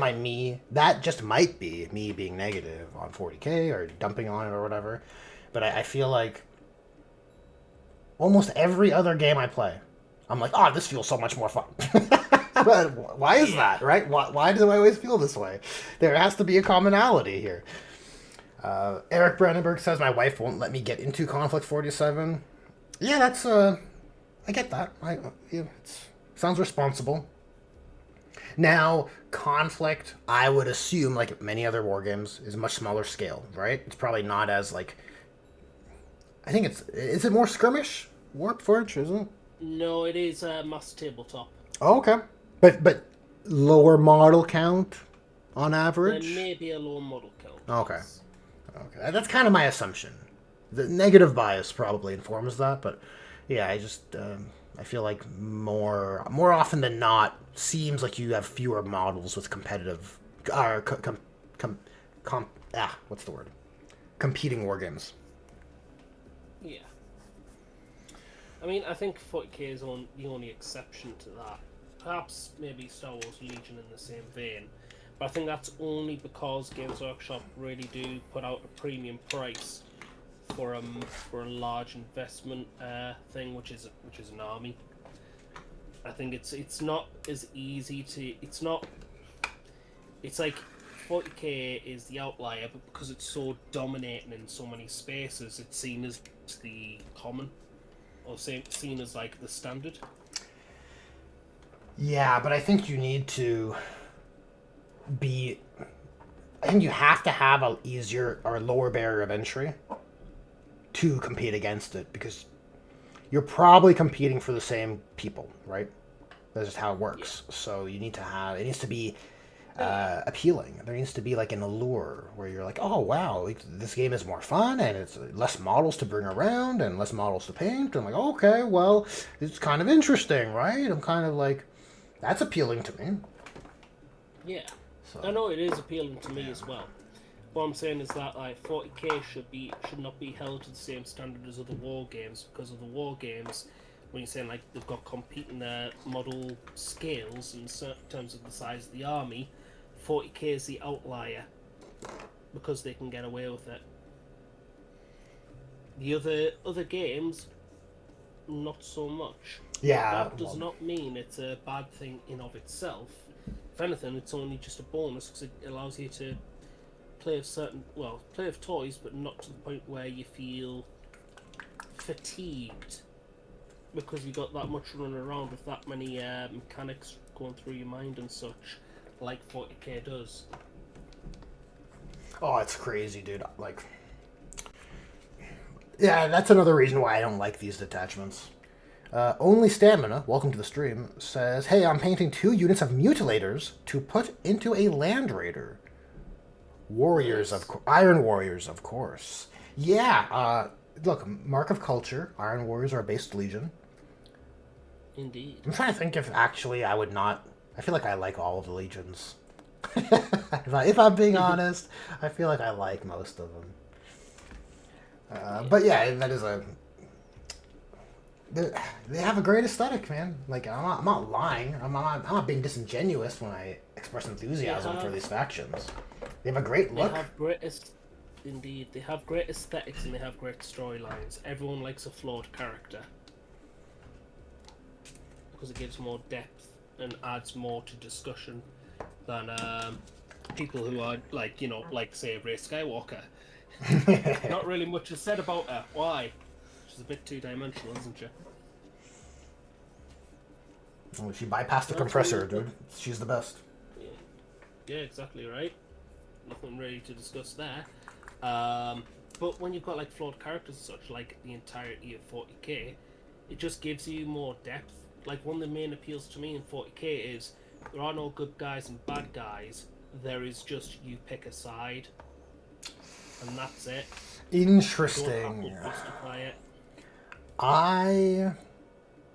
This is like I don't know if it's contentious, but there's like a divide here because I'm definitely leaning on the side of I think there are good and bad in 40k.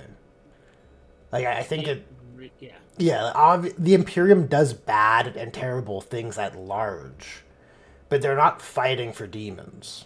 You know what I'm saying? They're not fighting for No, like. but you're right, but they are Right. fighting for themselves. They are Yeah. very hostile to other sentient life form, and I don't mean like orcs, but things like the Eldar and such. The Imperium are, in law, Imperium are not meant to be the good guys, and that's been tried to be showed off very clearly, especially in the first Horus Heresy book, where Horus slays the false emperor.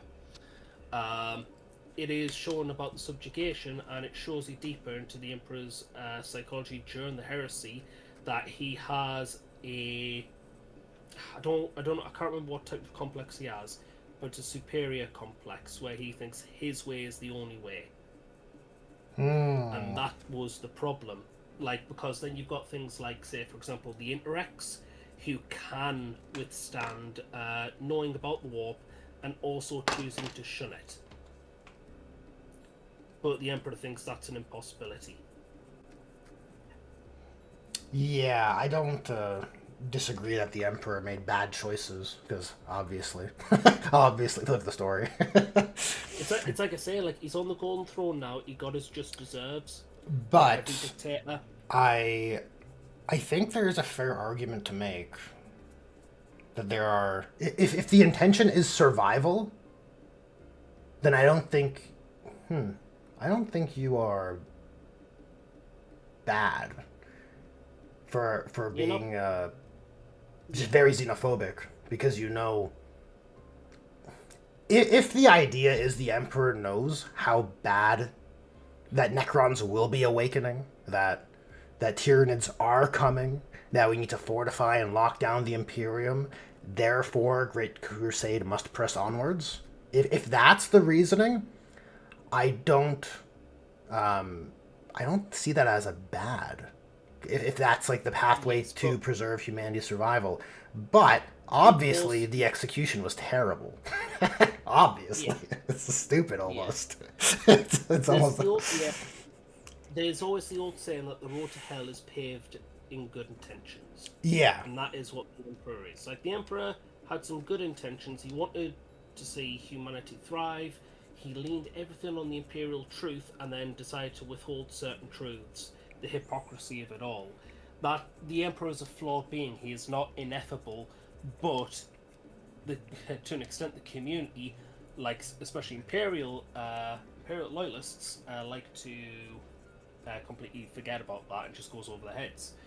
The thing about the Emperor is that he is not perfect, but people say that he is. And that's what got us into... Well, how does the story... Like, how do you end up in 40k if you're claiming that he's perfect? That doesn't follow. Yeah. Right? He's clearly not perfect if he ends up on the Golden Throne. Right? Yeah. That's like... The logic is ironclad here. That's crazy to me. Yeah. It's a crazy position. How could you... It's just cope. Yeah. Some people just think that because he's fighting... Like, because the... Imperium is fighting for humanity, therefore they're the good guys, because they're the ones we can closely relate to, as opposed to, say, Chaos, which is about, like, everything between. But the more, especially, like, as you and I have both read, like, various Black Library books, the more you read into the stories, the more you see the cracks in the Imperium, and you see more of the fallacies of the Imperium, which give way to said Chaos incursions. Neither of them, it's like I've always said, like the Imperium and Chaos are two sides of the same coin.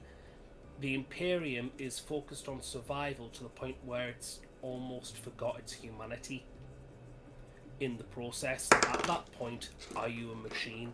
You know what I mean? Like, look at the concept of servitors and such. Because servitors are meant to be for the worst of the worst. But plenty of people get servitorized in the crosshairs, like political opponents, people just in the wrong place at the wrong time, such and so forth. When you do so many monstrous and basically cruel things onto your own people, you are taking away that aspect of humanity, or that I won't say precious innocence, but that the strive to do better, or to do what we would say is like morally good, that part gets eroded away just to be a basic engine of survival. if you are just a basic engine of survival, then what is the point in living? What is the point of existing? And that's the thing that the Imperium doesn't really, or well, I say the Imperium Games Workshop doesn't really elaborate on. And I think that's, like I said, and this is why I say, like, for me, it's like there's no heroes or villains. There's only the side you choose. I like playing Night Lords because they do horrible, monstrous things, but they're honest about it because they don't deny it either. Very few of them really try to justify themselves as morally superior, if anything. It's like the Alpha Legion. A lot of Alpha Legion are convoluted into their own plans and machinations. Very few of them, I would say, are trying to make an elaborate plan to stay loyal to the Imperium by destroying chaos within. In like a plan that involves far too many hoops to jump through. Mm-hmm. There is, like I say, when it comes to any faction, like Tyranids are just the blank slate faction, where it's like if they win, everyone else loses. Basically, it is an end faction, similar to the Necrons, similar to Chaos. But at least with Chaos, there can be civilization within the realms and the warp of Chaos, say unlike the Necrons, which would be just mass extermination, and the Tyranids who would just devour everything. But then again, you don't it doesn't encapsulate, or the Imperium doesn't take into consideration of things like, say, the Leagues of Votann, which then the level of abhuman depends on the Inquisitor they cross paths with. Some of them will see them as abhuman. Some of them may just see them as because their aesthetic is so way off, they're just another kind of Xenos wearing human flesh. And the same thing with Eldar as well. Like, they are somewhat tolerated depending on who they cross. Mm-hmm. Who they cross is very, very, very specific and dependent. You will not see, like, Gulliman is of a rational mind, which is why the Eldar bothered to entertain him. You could not say the same as, say, Commissar Graves, who, if a Xeno turned up and said, by the way, you shouldn't really do that because X, Y, and Z, she'll shoot she'll shoot the Eldar on the spot because the Xeno. Yeah, I don't deny any of that. However, I'm not. I still remain unpersuaded from my position. Like, your points aren't wrong, right? But I wonder. Yeah. Well, I'll pose this question to you. Tell me what you think.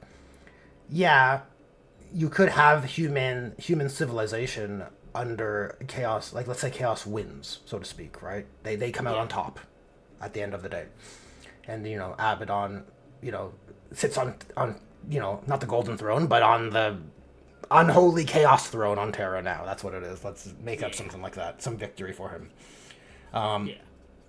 Do you feel humanity is in a better position for that? No, but I do not believe it's any worse off. It would just be a case of you're just trading one master for another. It's the Imperium will never get better, and that's kind of the whole point. Even if you say the Imperium does it, kicks out Chaos, kicks out all the Xeno factions, it will not progress to be a better society because it is stuck in it because it's been stuck in 10,000 years of its own zeal. Well, it's ideology. It's true. Like the Imperium needs to be the grimdark, flawed thing where terrible things happen because the grimdark universe, right? But if we push the ideologies to their end game, I'm working this out as I think in real time here, so forgive me if I'm struggling here. But if we push all the aims of the leaders of the factions to their end game, like the Imperium does terrible things and has been full of zeal, like you said, for 10,000 years, but that 10,000 years they've been facing security threats, like from all sides. So it's become and devolved into this brutal regime. And now with Gilliman back, he's like a sensible guy at the wheel, but it's still a broken, vehicle, so to speak, right? To use that metaphor. But if we push all these ideologies to their endgame, if the Imperium wins, and chaos is no longer a threat. All the security threats are gone, all of them, all the Xenos and chaos threats. And if Gilliman's doing admin, what do you think happens for humanity? You don't think it reforms? This is an honest question. Because, no, I don't think it would reform. The problem is that Gulliman would still face the same issues that he's currently facing with the High Lords of Terror. Gulliman's been missing for 10,000 years. In that 10,000 years, humans have clung on to power where they can, and because they've clung on to power, they find comfort in their luxuries of that hierarchy. Humans or people do not want to wish to relinquish that power under any circumstances. Gulliman can do things that can improve the Imperium, but in the overall grand scheme of things, I don't think he'd be able, like the rest of the Primarchs, they'd be met with suspicion now, but with higher authority figures, than they would be met with reverence. I mean, like I say, if you want to look at the corruption of human power, just look at, not trying to get political, but look at history and look at today's world kind of thing. Those people aren't relinquishing their power. There's all sorts of things happening. It would just be the same thing. What do you think about the time scale? If we expand the time scale, and you have another 10,000 years, do you think it still doesn't reform? If there's 10,000 years of Gilliman governance, do you think? Yeah. And then I guess the part B of that question is: do you suppose this is an interesting conversation? Do you suppose that is still gonna be the same level of society as if you're living under chaos rule? I think you can even make a case that under chaos rule presently, it's probably bad either way, but the case I'm making is this is what adds to the grim darkness of the 41st millennium, that nothing does get better because everyone's so entrenched. The difference would be that if you wanted to take power, you can sort of do it, but it is so tightly regulated, it's very hard to do so. Well, I think it comes down to force, right? Under the Imperium. However, with Chaos, you can make pacts with demons. Now, that isn't the greatest thing. I'm not saying that's a positive net bonus. Yeah. But it is probably a quicker shortcut than trying to prepare a political revolution like the Gene Stealer cults do. You know what I mean? Oh, I don't think...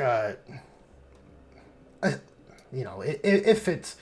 For a fair comparison, let's say it's just Gilliman. We'll take away assistance from brothers, because I think then it kind of muddies the waters from the Abaddon to Gilliman governing comparison. If you have Gilliman with all the threats removed, all the security threats are gone, I think you reform and make things right through force. I think that's how you have to. I don't think it's very logical for Gilliman to be like, okay, so the security threats are over. Why would I spend time biding for political swaying these political people who are corrupt? Why would I not just use the force that I command as basically War Master on the Imperium side to just implement McCraggian style governance, which for the most part is basically agreed upon to be pretty idyllic, especially in relative 40k terms, right? If as we go and say from the diject to non-diject, no one's ever been able to conquer the world with one sort of view, and that would be the same for the galaxy at large. Yes, Gulliman could implement a McCraggian-style hierarchy over every system. Whether those systems would accept them or basically play the admin book numbers game to make it look like they're accepting of the system, then outright reject it under the veil, that is a different matter all entirely. Oh yeah, I agree with that. I think you're gonna have people scheming and doing yeah. terrible things in their worlds because they're the planetary governor and they're just bastards, right? You're gonna have that you're gonna have that on a global scale. Never mind like a galactic scale. Like undoubtedly, you're gonna have pockets of corruption, regardless, right? But I think it comes back to this idea that under like chaos, your soul is damned, right? Like these are factions that are labeled in the text of the narrative, like lost and damned, like slaves to darkness. Like I don't think, not to take to a spiritual place, but it's like in 40K, like it is understood that everyone has souls. Demons exist, right? Yeah. I have to assume that you're better served by your soul not being fed upon by demons. Yeah. You know what I'm saying? Like I can't. Like, if that's where the end point of like both ideologies go on chaos and Imperium, as flawed and disgusting as the Imperium is in various areas, right? Because it's horror on every corner of the galaxy in 40K. Yeah. I still think you can make the case that one's less evil for sure if they're not parlaying with demons. You know, I feel like that's pretty persuasive. Yeah.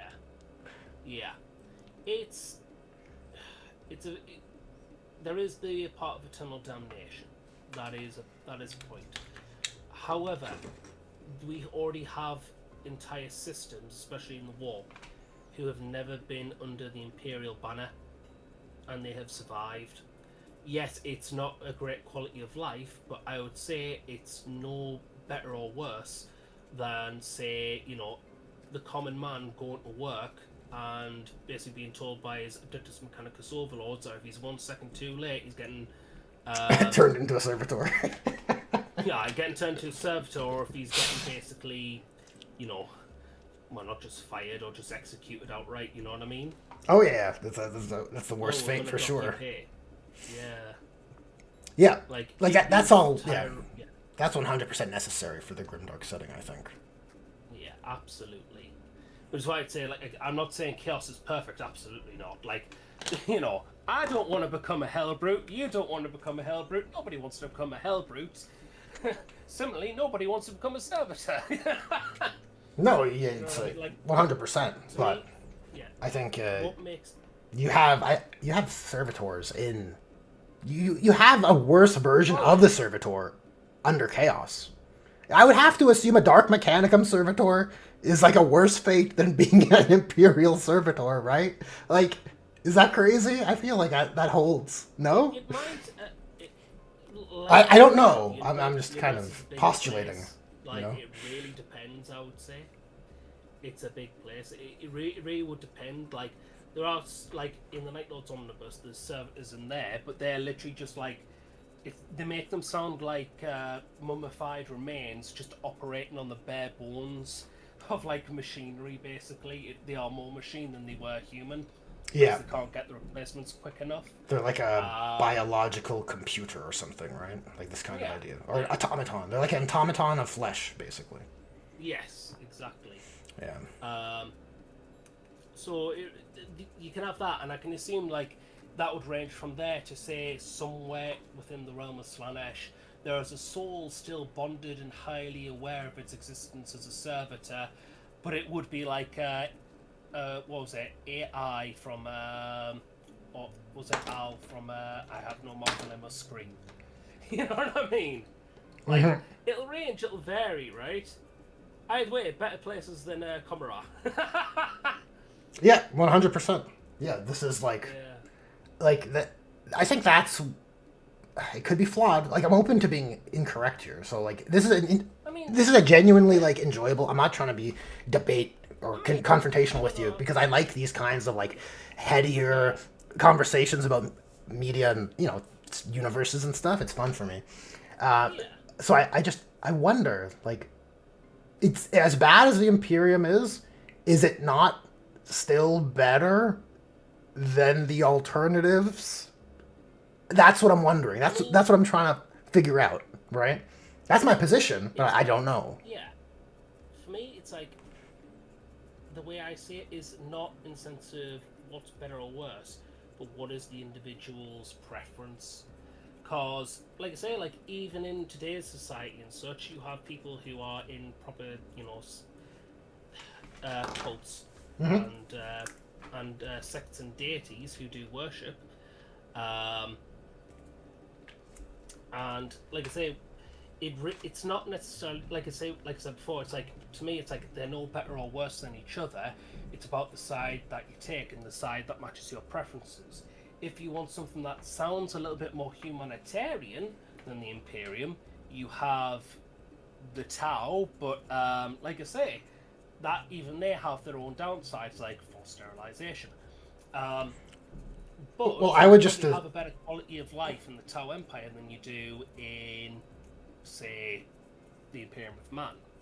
That's an interesting point to consider. Now, maybe you can enlighten me on this. It's a genuine question here. I'm not trying to look. I'm not like verbally like acute enough to even be a debate person. So it's just a conversation here, right? Now, but in the Tau question here, because that is an interesting curveball or gear you've added to the mix. Now, would the Tau? Because I agree, the Tau don't have that. They don't have the servitor kind of terrible fate. At least to my knowledge, I'm not like a super deep lore guy for Tau, right? So I don't believe there's anything as like horrifying as like oh my god, you are turning into a servitor because you're late for work. But are you a? I would assume the Tau would serve their people over the alien allies, right? They're a caste society, right? Yes, it is a caste society. Yeah. It's an interesting one, and it's one that I admit I haven't researched too deeply into. It's still better than being a servitor. It's all right. It's still better. From what I understand, is that obviously the Tau, as the people, come first. That's where it diverges is with the Tau Empire. They still try and make sure that everyone gets like an equal slice of cake, somewhat. As long as the morale is positive, they don't mind. Because if the morale is positive, that means people aren't going to succeed from them. But then you've got, from what I understand, now I could be wrong here, but you've got more extremist views like Farsight, because he doesn't trust the ethereals, he does put a Tau for Xenos last mentality, who's a little bit more extreme in that way. But, again, I don't know Farsight well enough, but that's from what I've heard here and there. With the Tau, at least there is a shot of like diplomacy there, because they are still at this moment in time a young race, but they do want humans on their side because they do believe in their own goals of the greater good, being that everyone is part of the whole, whilst the Imperium relies on a rigid feudal-like structure. Yeah, where it is I agree with that. You serve your masters kind of thing.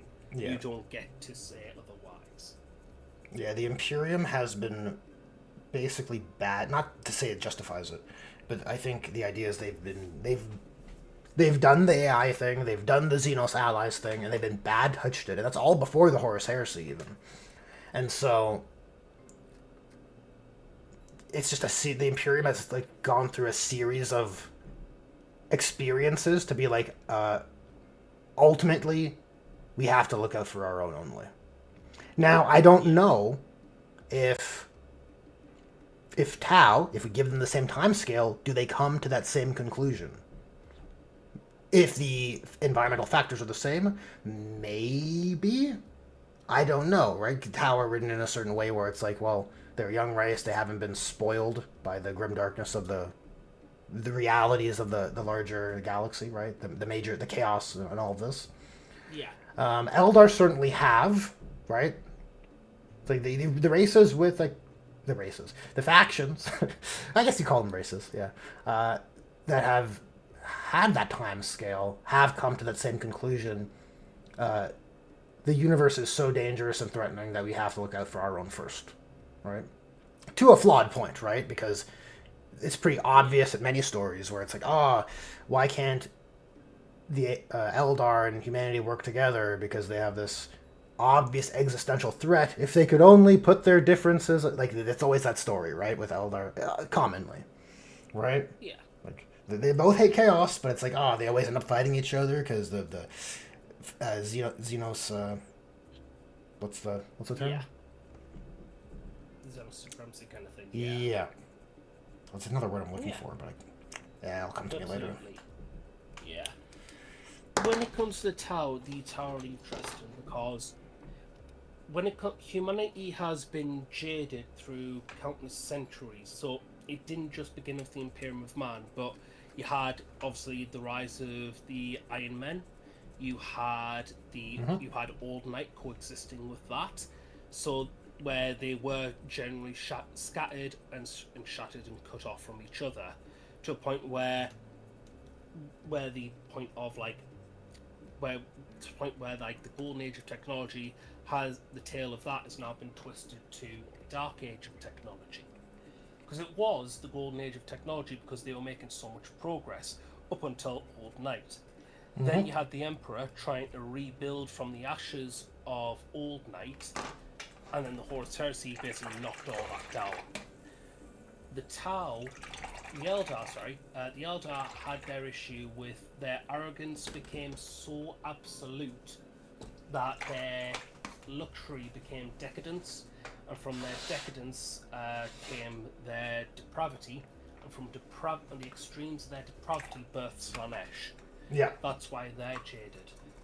Necrons are jaded because they were done dirty from the start by the old ones, then they were done dirty again by the Satan, and then they slept for God knows how many millennia, you know? And now they're waking up, but they were probably one of the first races to really feel the uncaringness of the galaxy. When it comes to Votann, it's a similar story to Old Night, and I wish they would explore the Votann more, because I feel, from what we know of the information, that all the Votann were in the galactic core, which is why they weren't seen so much. When we look at the map being split in half, I reckon the story should have been they had to scatter out, the leagues had to scatter out from the galactic core, since it's now been ripped asunder by the fall of Cadia.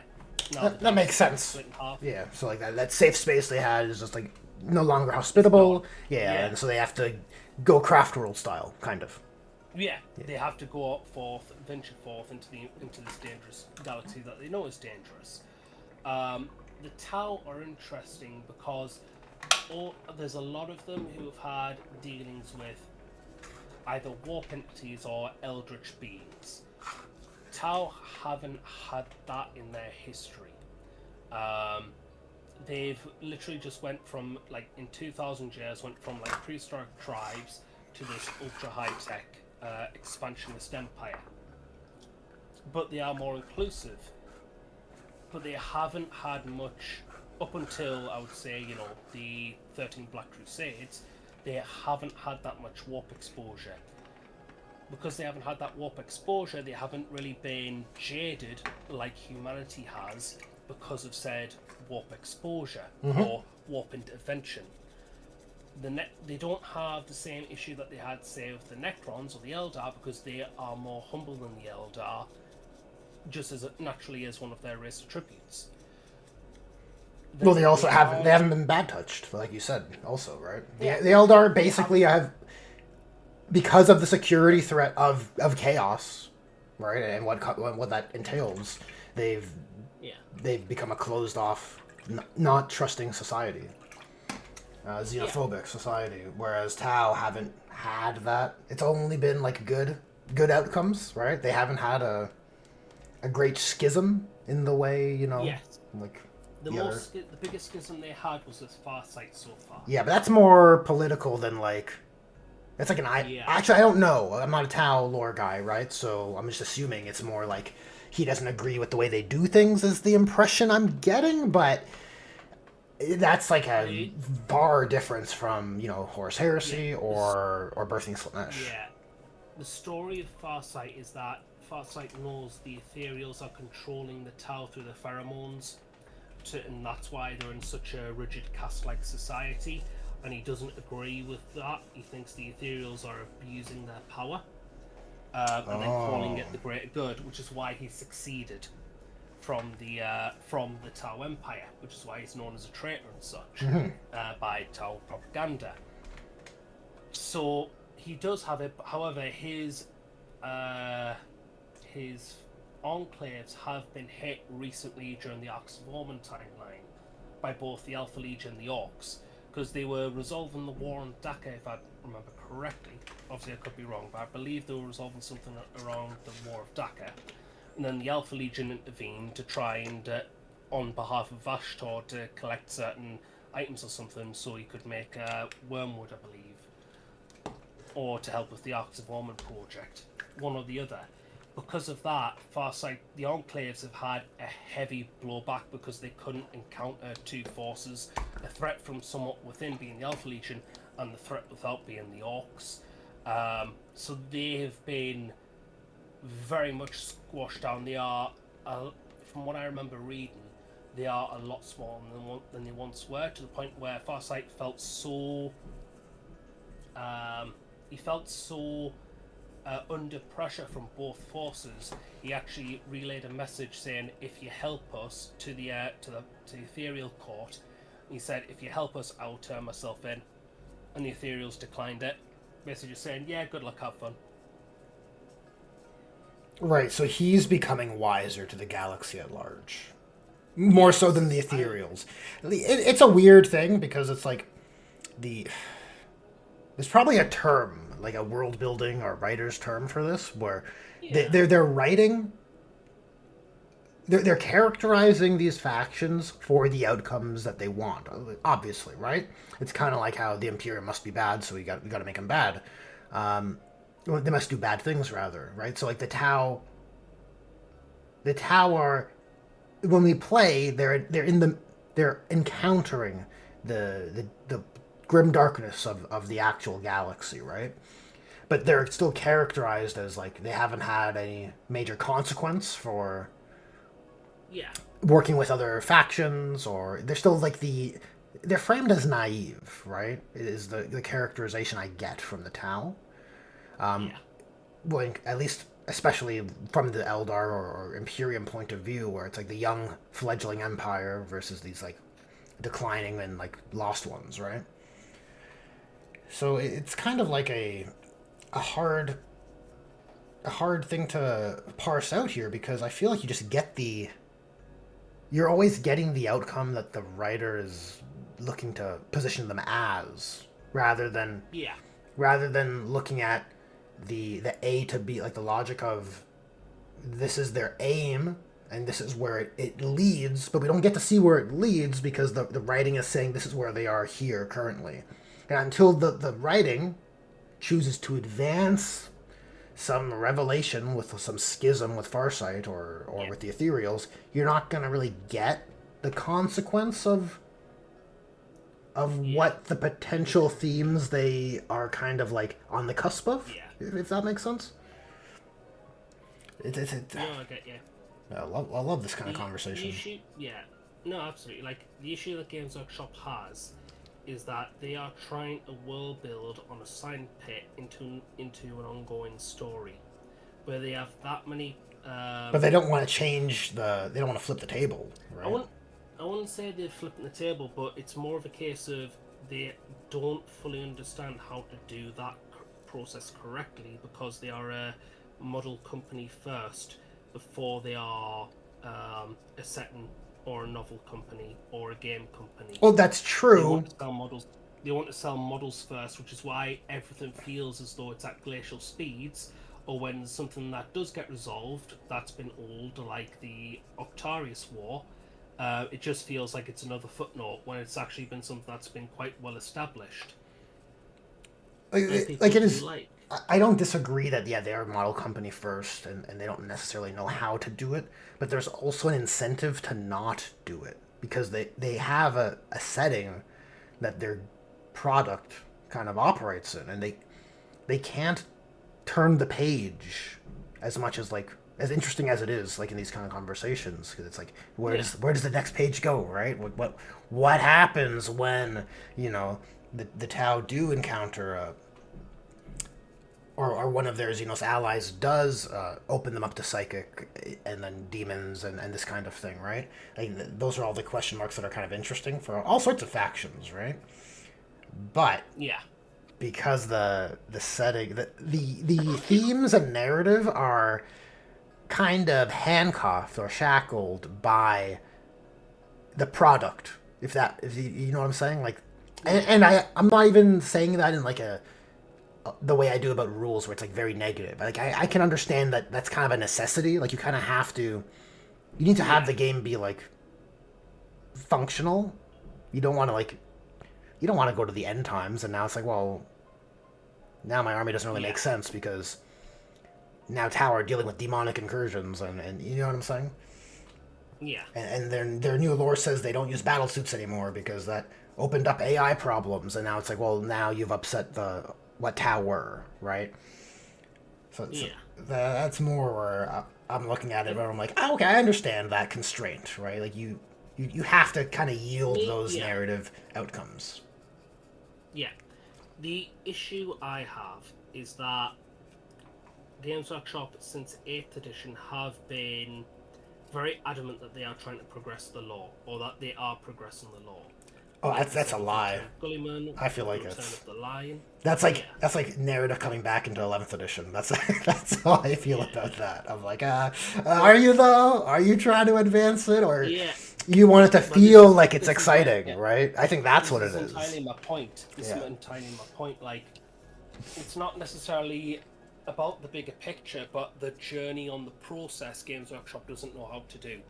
Because they're not a story company. They have a story branch, being Black Library, but they are not a story company first. They are models, they sell models, and they sell their IP to various other people. Yeah. Because of that, the lore takes a back step to the detriment of everyone else, the detriment of the community, because we want to know, like, how long is it that people have been wanting to see the Lion and Gulliman reunite, you know what I mean? Mm-hmm. Little things like that, which could have been done as, like, a narrative package. Yeah, well, now we're looping, because I come back to the point I made earlier where I'm like, yeah, but I think there's an incentive to not do it, because there's a risk. Anytime you're going to change the setting, there's risk involved, and you don't have to... If you don't have to take risks with your cash cow 40k, right, IP, don't upset it. Just have the Lion come out. People will buy the product. Doesn't matter if he meets Gilliman. Doesn't ever matter. It's just, why take the risk, right? Why do you have to have Red Butchers come out with your World Eaters? Well, it's just, it doesn't matter, because it's like everything's like opening up potential risks. So, like, if you don't have to, and you're still gonna make your market goals or your quarterly goals, then just have the Lion come out, make a cool model, and then you don't have to have the Avengers Assemble moment, because it's all like, they're just models, man, and they're all doing their own things, and the galaxy's big, and there's so many things going on, and which is how the lore used to be, which is what I enjoyed out of it, because it wasn't about the macro scale. It was about the individual scale. That's because it's all so horrifying. The individual story, like, whether it's, say, like a coming of age story or a trials and tribulation story, like, you know, Hercules and 13 Labors kind of story, or whatever you're trying to make. It's about the individual. When you follow the individual, it makes a much more, you invest yourself a lot more into that story. Like, Hell's Reach is a perfect example. I was thinking of just it's funny. Gotta love my boy Grimaldus, my boy. Oh yeah.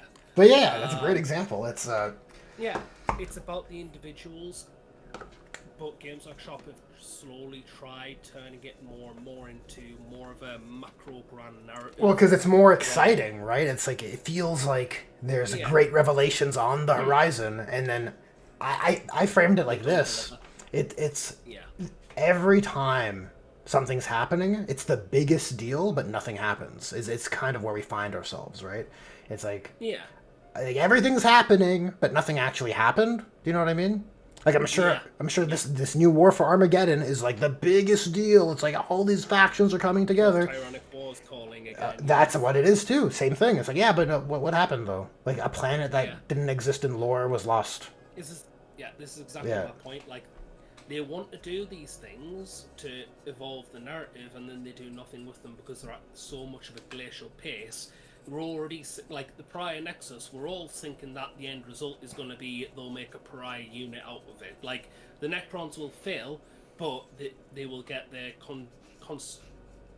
consolation prize, being that they'll have Pariah units rather than trying to turn the entire galaxy into nulls. Hence why it's called the Pariah Nexus, to match with the name Pariah. But getting there was, we're in 11th edition. That was 2 editions ago. That was, give it or take, 6 or 7 years ago back at this point. You know what I mean? Mm-hmm. People don't have that retention. Look at, various big IPs. I think the only exception I can see is Star Wars. But other than that, Doctor Who, people have fallen off and just not cared because we're still waiting for answers of X, Y, and Z, answers we're never going to get because they just weren't that bothered. Or Halo. Look at what's happened with Halo, you know what I mean? They've evolved the narrative, which is fine. Unfortunately, those are both IPs. I'll take your word for it on both of those. I don't follow either. They are IPs that were once treasured but now, at best, they're apathetic. Where it's like, yeah, I enjoyed it for the time, but now it's not really something.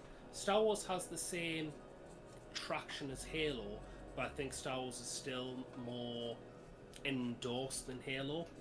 I think Star Wars kind of gutted itself. There's bad writing with that trilogy. I think that it created too much apathy. Yeah, so 40K, as much as I point out weird lore problems, it's not even close to being as bad in terms of severity, right? There is. But those are the risks, right? Those are the risks that could come if you try to turn the narrative page. I wouldn't say turn the narrative page, but if you stay stagnant for too long, Armageddon. I loved Armageddon when I first read about it in the 5th edition Orc Codex and started properly reading it in White Dwarfs and such.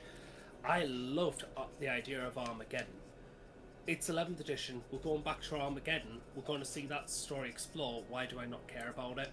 Well, because nothing will happen. That's why. Yeah, exactly. Nothing's gonna happen. It's just that, and also because Operation Imperator just feels like the weakest plot point they could come up with. Armageddon is integral to a Guard storyline. It does have Space Marines in it, and Space Marines do play a good role. Like I said, Hell's Reach, and then obviously you got the Months of Shame from the first one. Oh, it's a great location. Yeah. I think what's there works. Yeah. It's just there's no substantive developments that come out of any of these campaigns, right? There's no stakes. There's no there. I think you made a good point earlier with Games Workshop, since 8th edition has teased this idea that the world is advancing, Gilliman's coming back, things are moving in a major way. And during the first half of 8th edition, that momentum, I think, for me, felt very real, right? I was really hooked by this, this is so appealing, right? I want more of this. And it not quickly, but after that point onwards, it became pretty clear, but nothing is actually advancing. We're kind of just stuck in this purgatory of Indomitus Crusade and Imperium Nihilus and Sanctus, and there's a lack of there almost needs to be, if the GW wants to have that narrative carrot that things are changing, get ready, there needs to be a director, for lack of a better term, a narrative director that's gonna say, okay, in 8th edition we're doing X, Y, Z, or we're doing A, B, C. And that's going to lead directly to, 10th edition or 9th edition. Yeah. And that's going to lead to, the DEF, and then so on and so on. Yeah. But that hasn't actually happened. It's just more... they're just rotating products and then attaching, thematic war zones. And in this case, there's, a lot of nostalgia for Armageddon. It gets people excited and this kind of thing. And so that's kind of... This is a very interesting point you've made. Yeah. I think it's completely correct. For example, it's the execution that bothers me most. Don't it's the lack of sincerity that they give me, that Games Workshop gives when it makes these statements. I think the biggest mistake Games Workshop has done was announce but not back it up with a plan. They had a plan somewhat in 8th of the Dark Imperium trilogy, when it was the Death Guard versus the Ultramarines. I agree. It felt like something was happening. Right? Yeah, exactly. Yanari was there, and then I think there was like a through line, but after that, it's almost like they decided to change their mind. And they did. Yeah. In 9th edition, they just like, oh no, we're going back. We actually don't want the Indomitus Crusade to be over. Because that's what... Yeah. We basically skipped the Indomitus Crusade with the initial version of Dark Imperium, now that I'm thinking about it. Yeah. And then in 9th edition, they're like, oh, no. We're retconning Dark Imperium, so it's actually during, or 100 years in or something. And then this is where we're going to stay forever. And I'm like, oh, okay. Yeah. So, yeah, we're not actually advancing anything. Yeah. Yeah. Like, it's okay to have a few retcons here and there, and I don't mind the Indomitus Crusade, going back to the Indomitus Crusade, but but it needs to continue in order for me to care about it.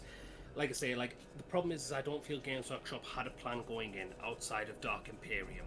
Mm-hmm. I agree. reckon, like, whether you enjoy or you agree or disagree with the direction of the Siege of Terrace Tales, it's undeniable that they had a plan for it, and they had the best writers they have in Black Library talk about it and make a plan.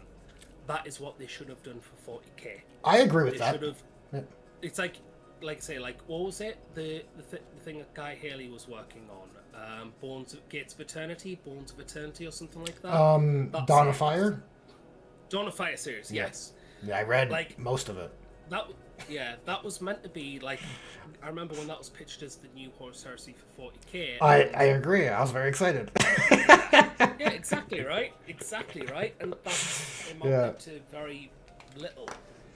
They didn't have a plan for it. It's like, and there's a lot of story holes that people want to see escalate, and they don't bother. And as you've said, they recycle old war zones to cave in nostalgia, because there's no real stakes other than saying, oh, it's even worse than before. Get out of here. Really happened. That's so funny. It's the same, but it's worse than before. That's so funny.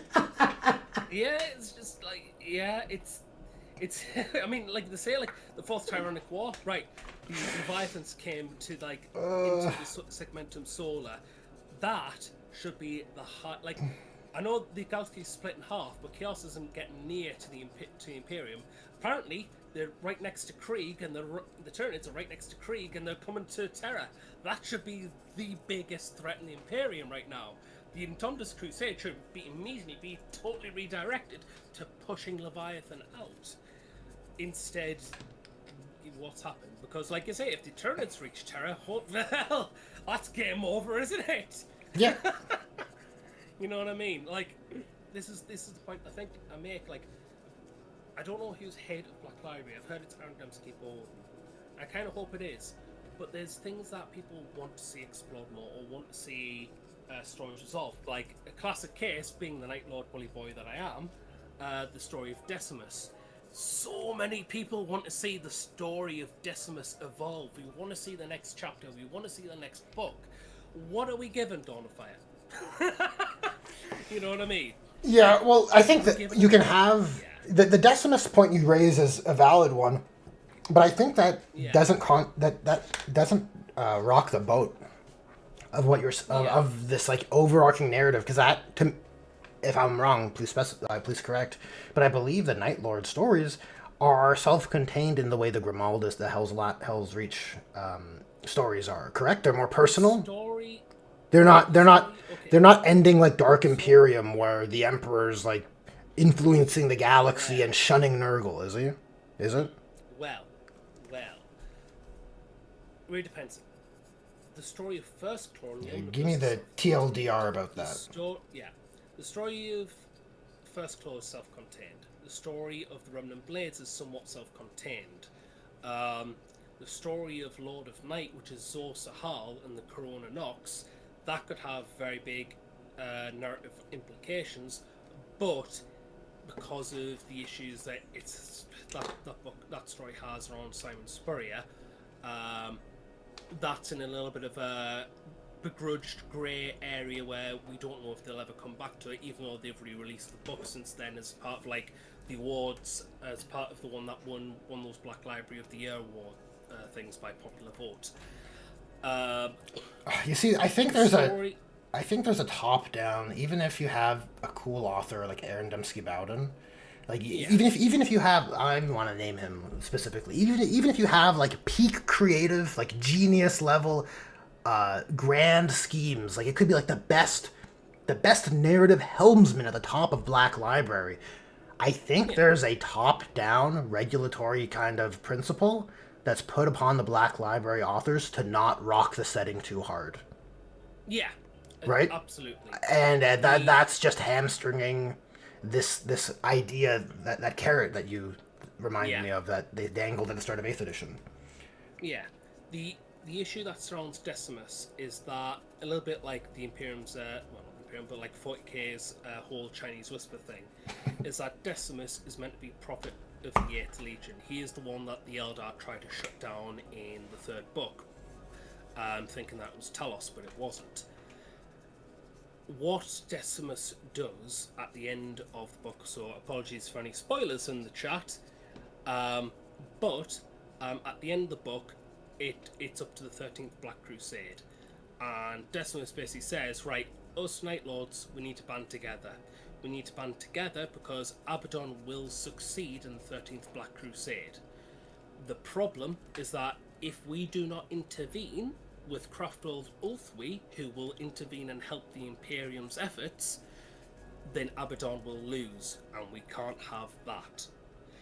So he phrases it like, if Abaddon wins, we have untold spoils and we can emerge from the dark. We don't have to lurk and go after, stray shipments of rogue traders and like mining colonies and such.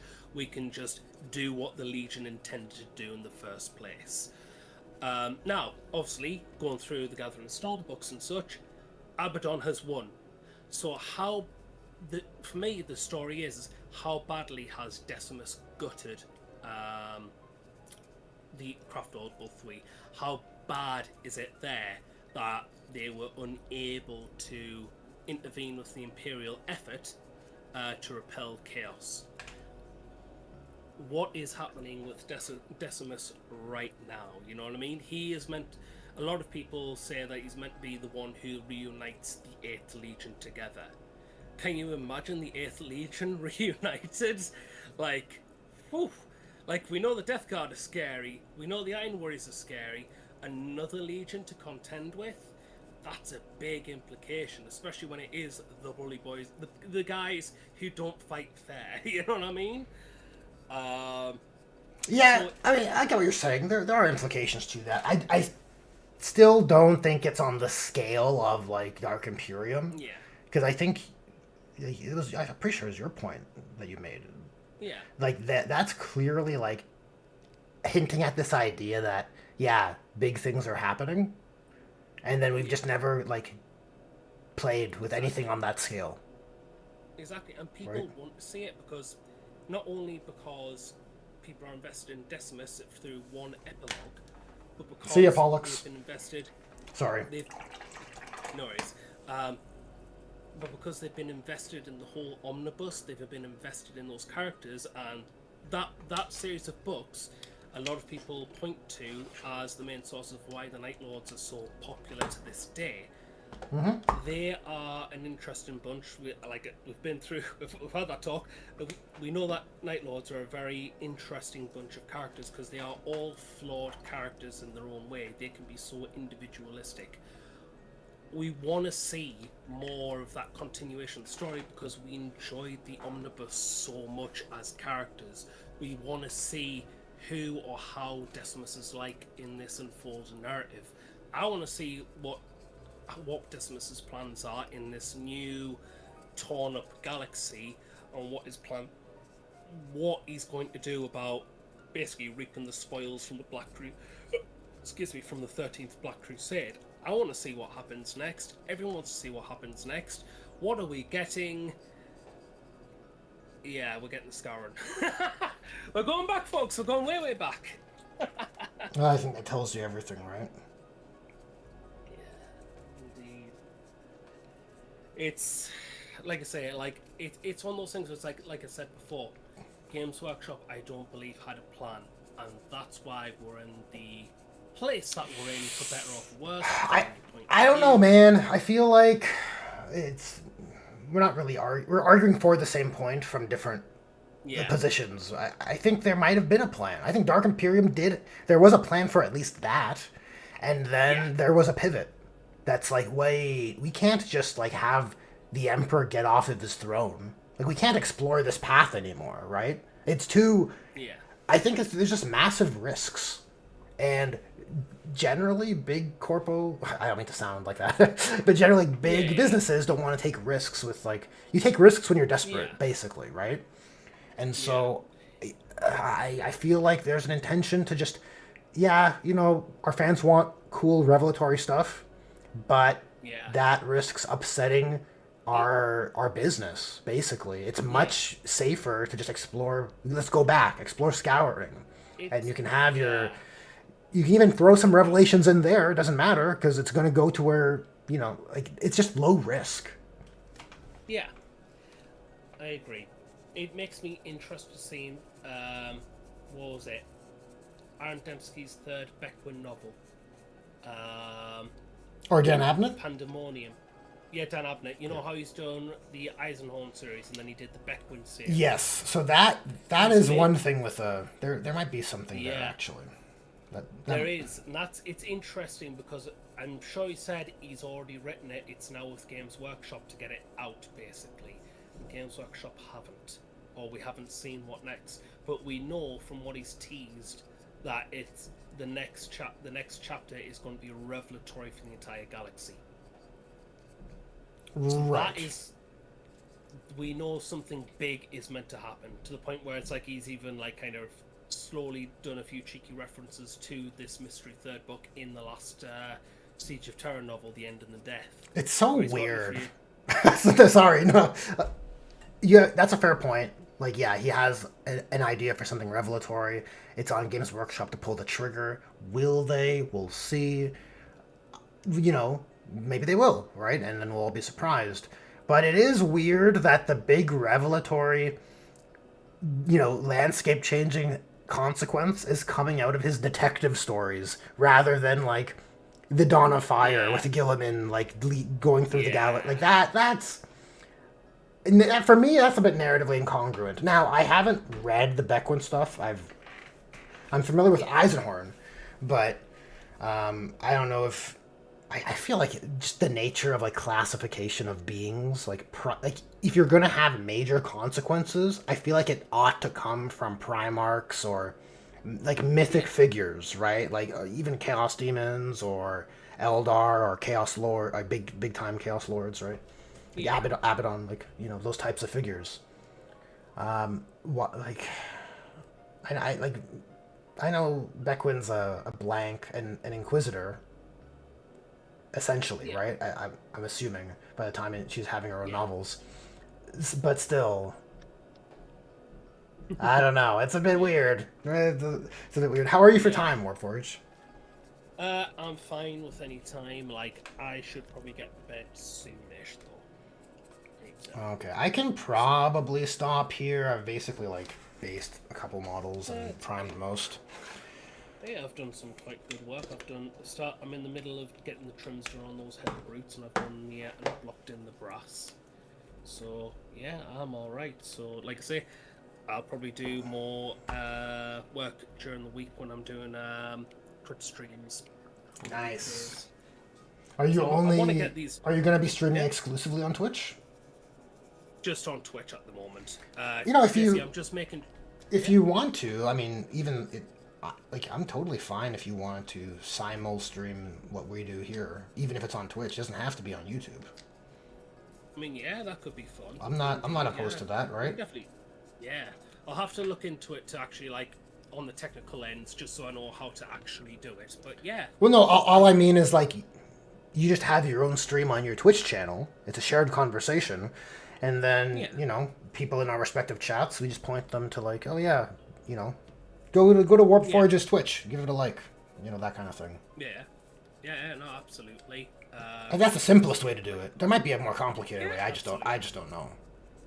Yeah, don't worry. Like, I'm sure I can get it sorted. Absolutely, I can absolutely do that because I think there'll be a lot of people. Because like I say, I'm collabing with a lot of people over on Twitch, so it's quite nice. I reckon it'll be nice just to actually like bridge that somewhat gap. I wonder if there's any rules, but no, they did relax the rules somewhat on simulcasting as well on Twitch. I know. Yeah. That. So you could, I mean, yeah, if you want to simulcast on your end, that's up to you. But even just if you want to have your own stream going, like I don't mind at all. You know, I think that's cool. Yeah. And then, yeah, that was Absolutely, we can absolutely do that. I think that'll be quite nice. Yeah, absolutely. And just means I'll have people talking in my Twitch chat, and then obviously people commenting here. Yeah, absolutely. no worries. It could even be like respective hobby streams that, you know, if we go for 2 hours, let's say that's kind of our average here. It could even be like 1 hour where we join up hobby and then break away to the separate hobby streams and go with our chat. If the momentum's demanding of it, you know, I think that's. Yeah. I don't know. There might be something there. That might be a smart way to do it. Yeah, absolutely. I'm sure there'll be a method. Absolutely, when there's a method to the madness, we'll find a way. Yeah. All right. Well, I guess on that note, we might as well end up the stream. I finished painting my. I didn't finish painting anything. I finished priming and base coating the armor dark off black. Basically, doesn't show up the best on camera, but yeah, the foundations. The boring foundations are in place. Now painting can begin. But yeah, we'll wrap up the stream here. Thanks to everyone who tuned in until the end. As always, sharing the hobby camaraderie is what it's all about, and it's always appreciated to everyone who stuck around until the end. Thanks to everyone who supports the channel, channel members, patrons, all of that good stuff. It's always appreciated. And one more time, guys, Warpforge's channel is in the description, so give it a link and give them a subscribe, and we'll catch you in the next one. Yeah, take care, and remember, folks, keep on forging. Yeah, I like that sign off. That's cool. All right, see ya.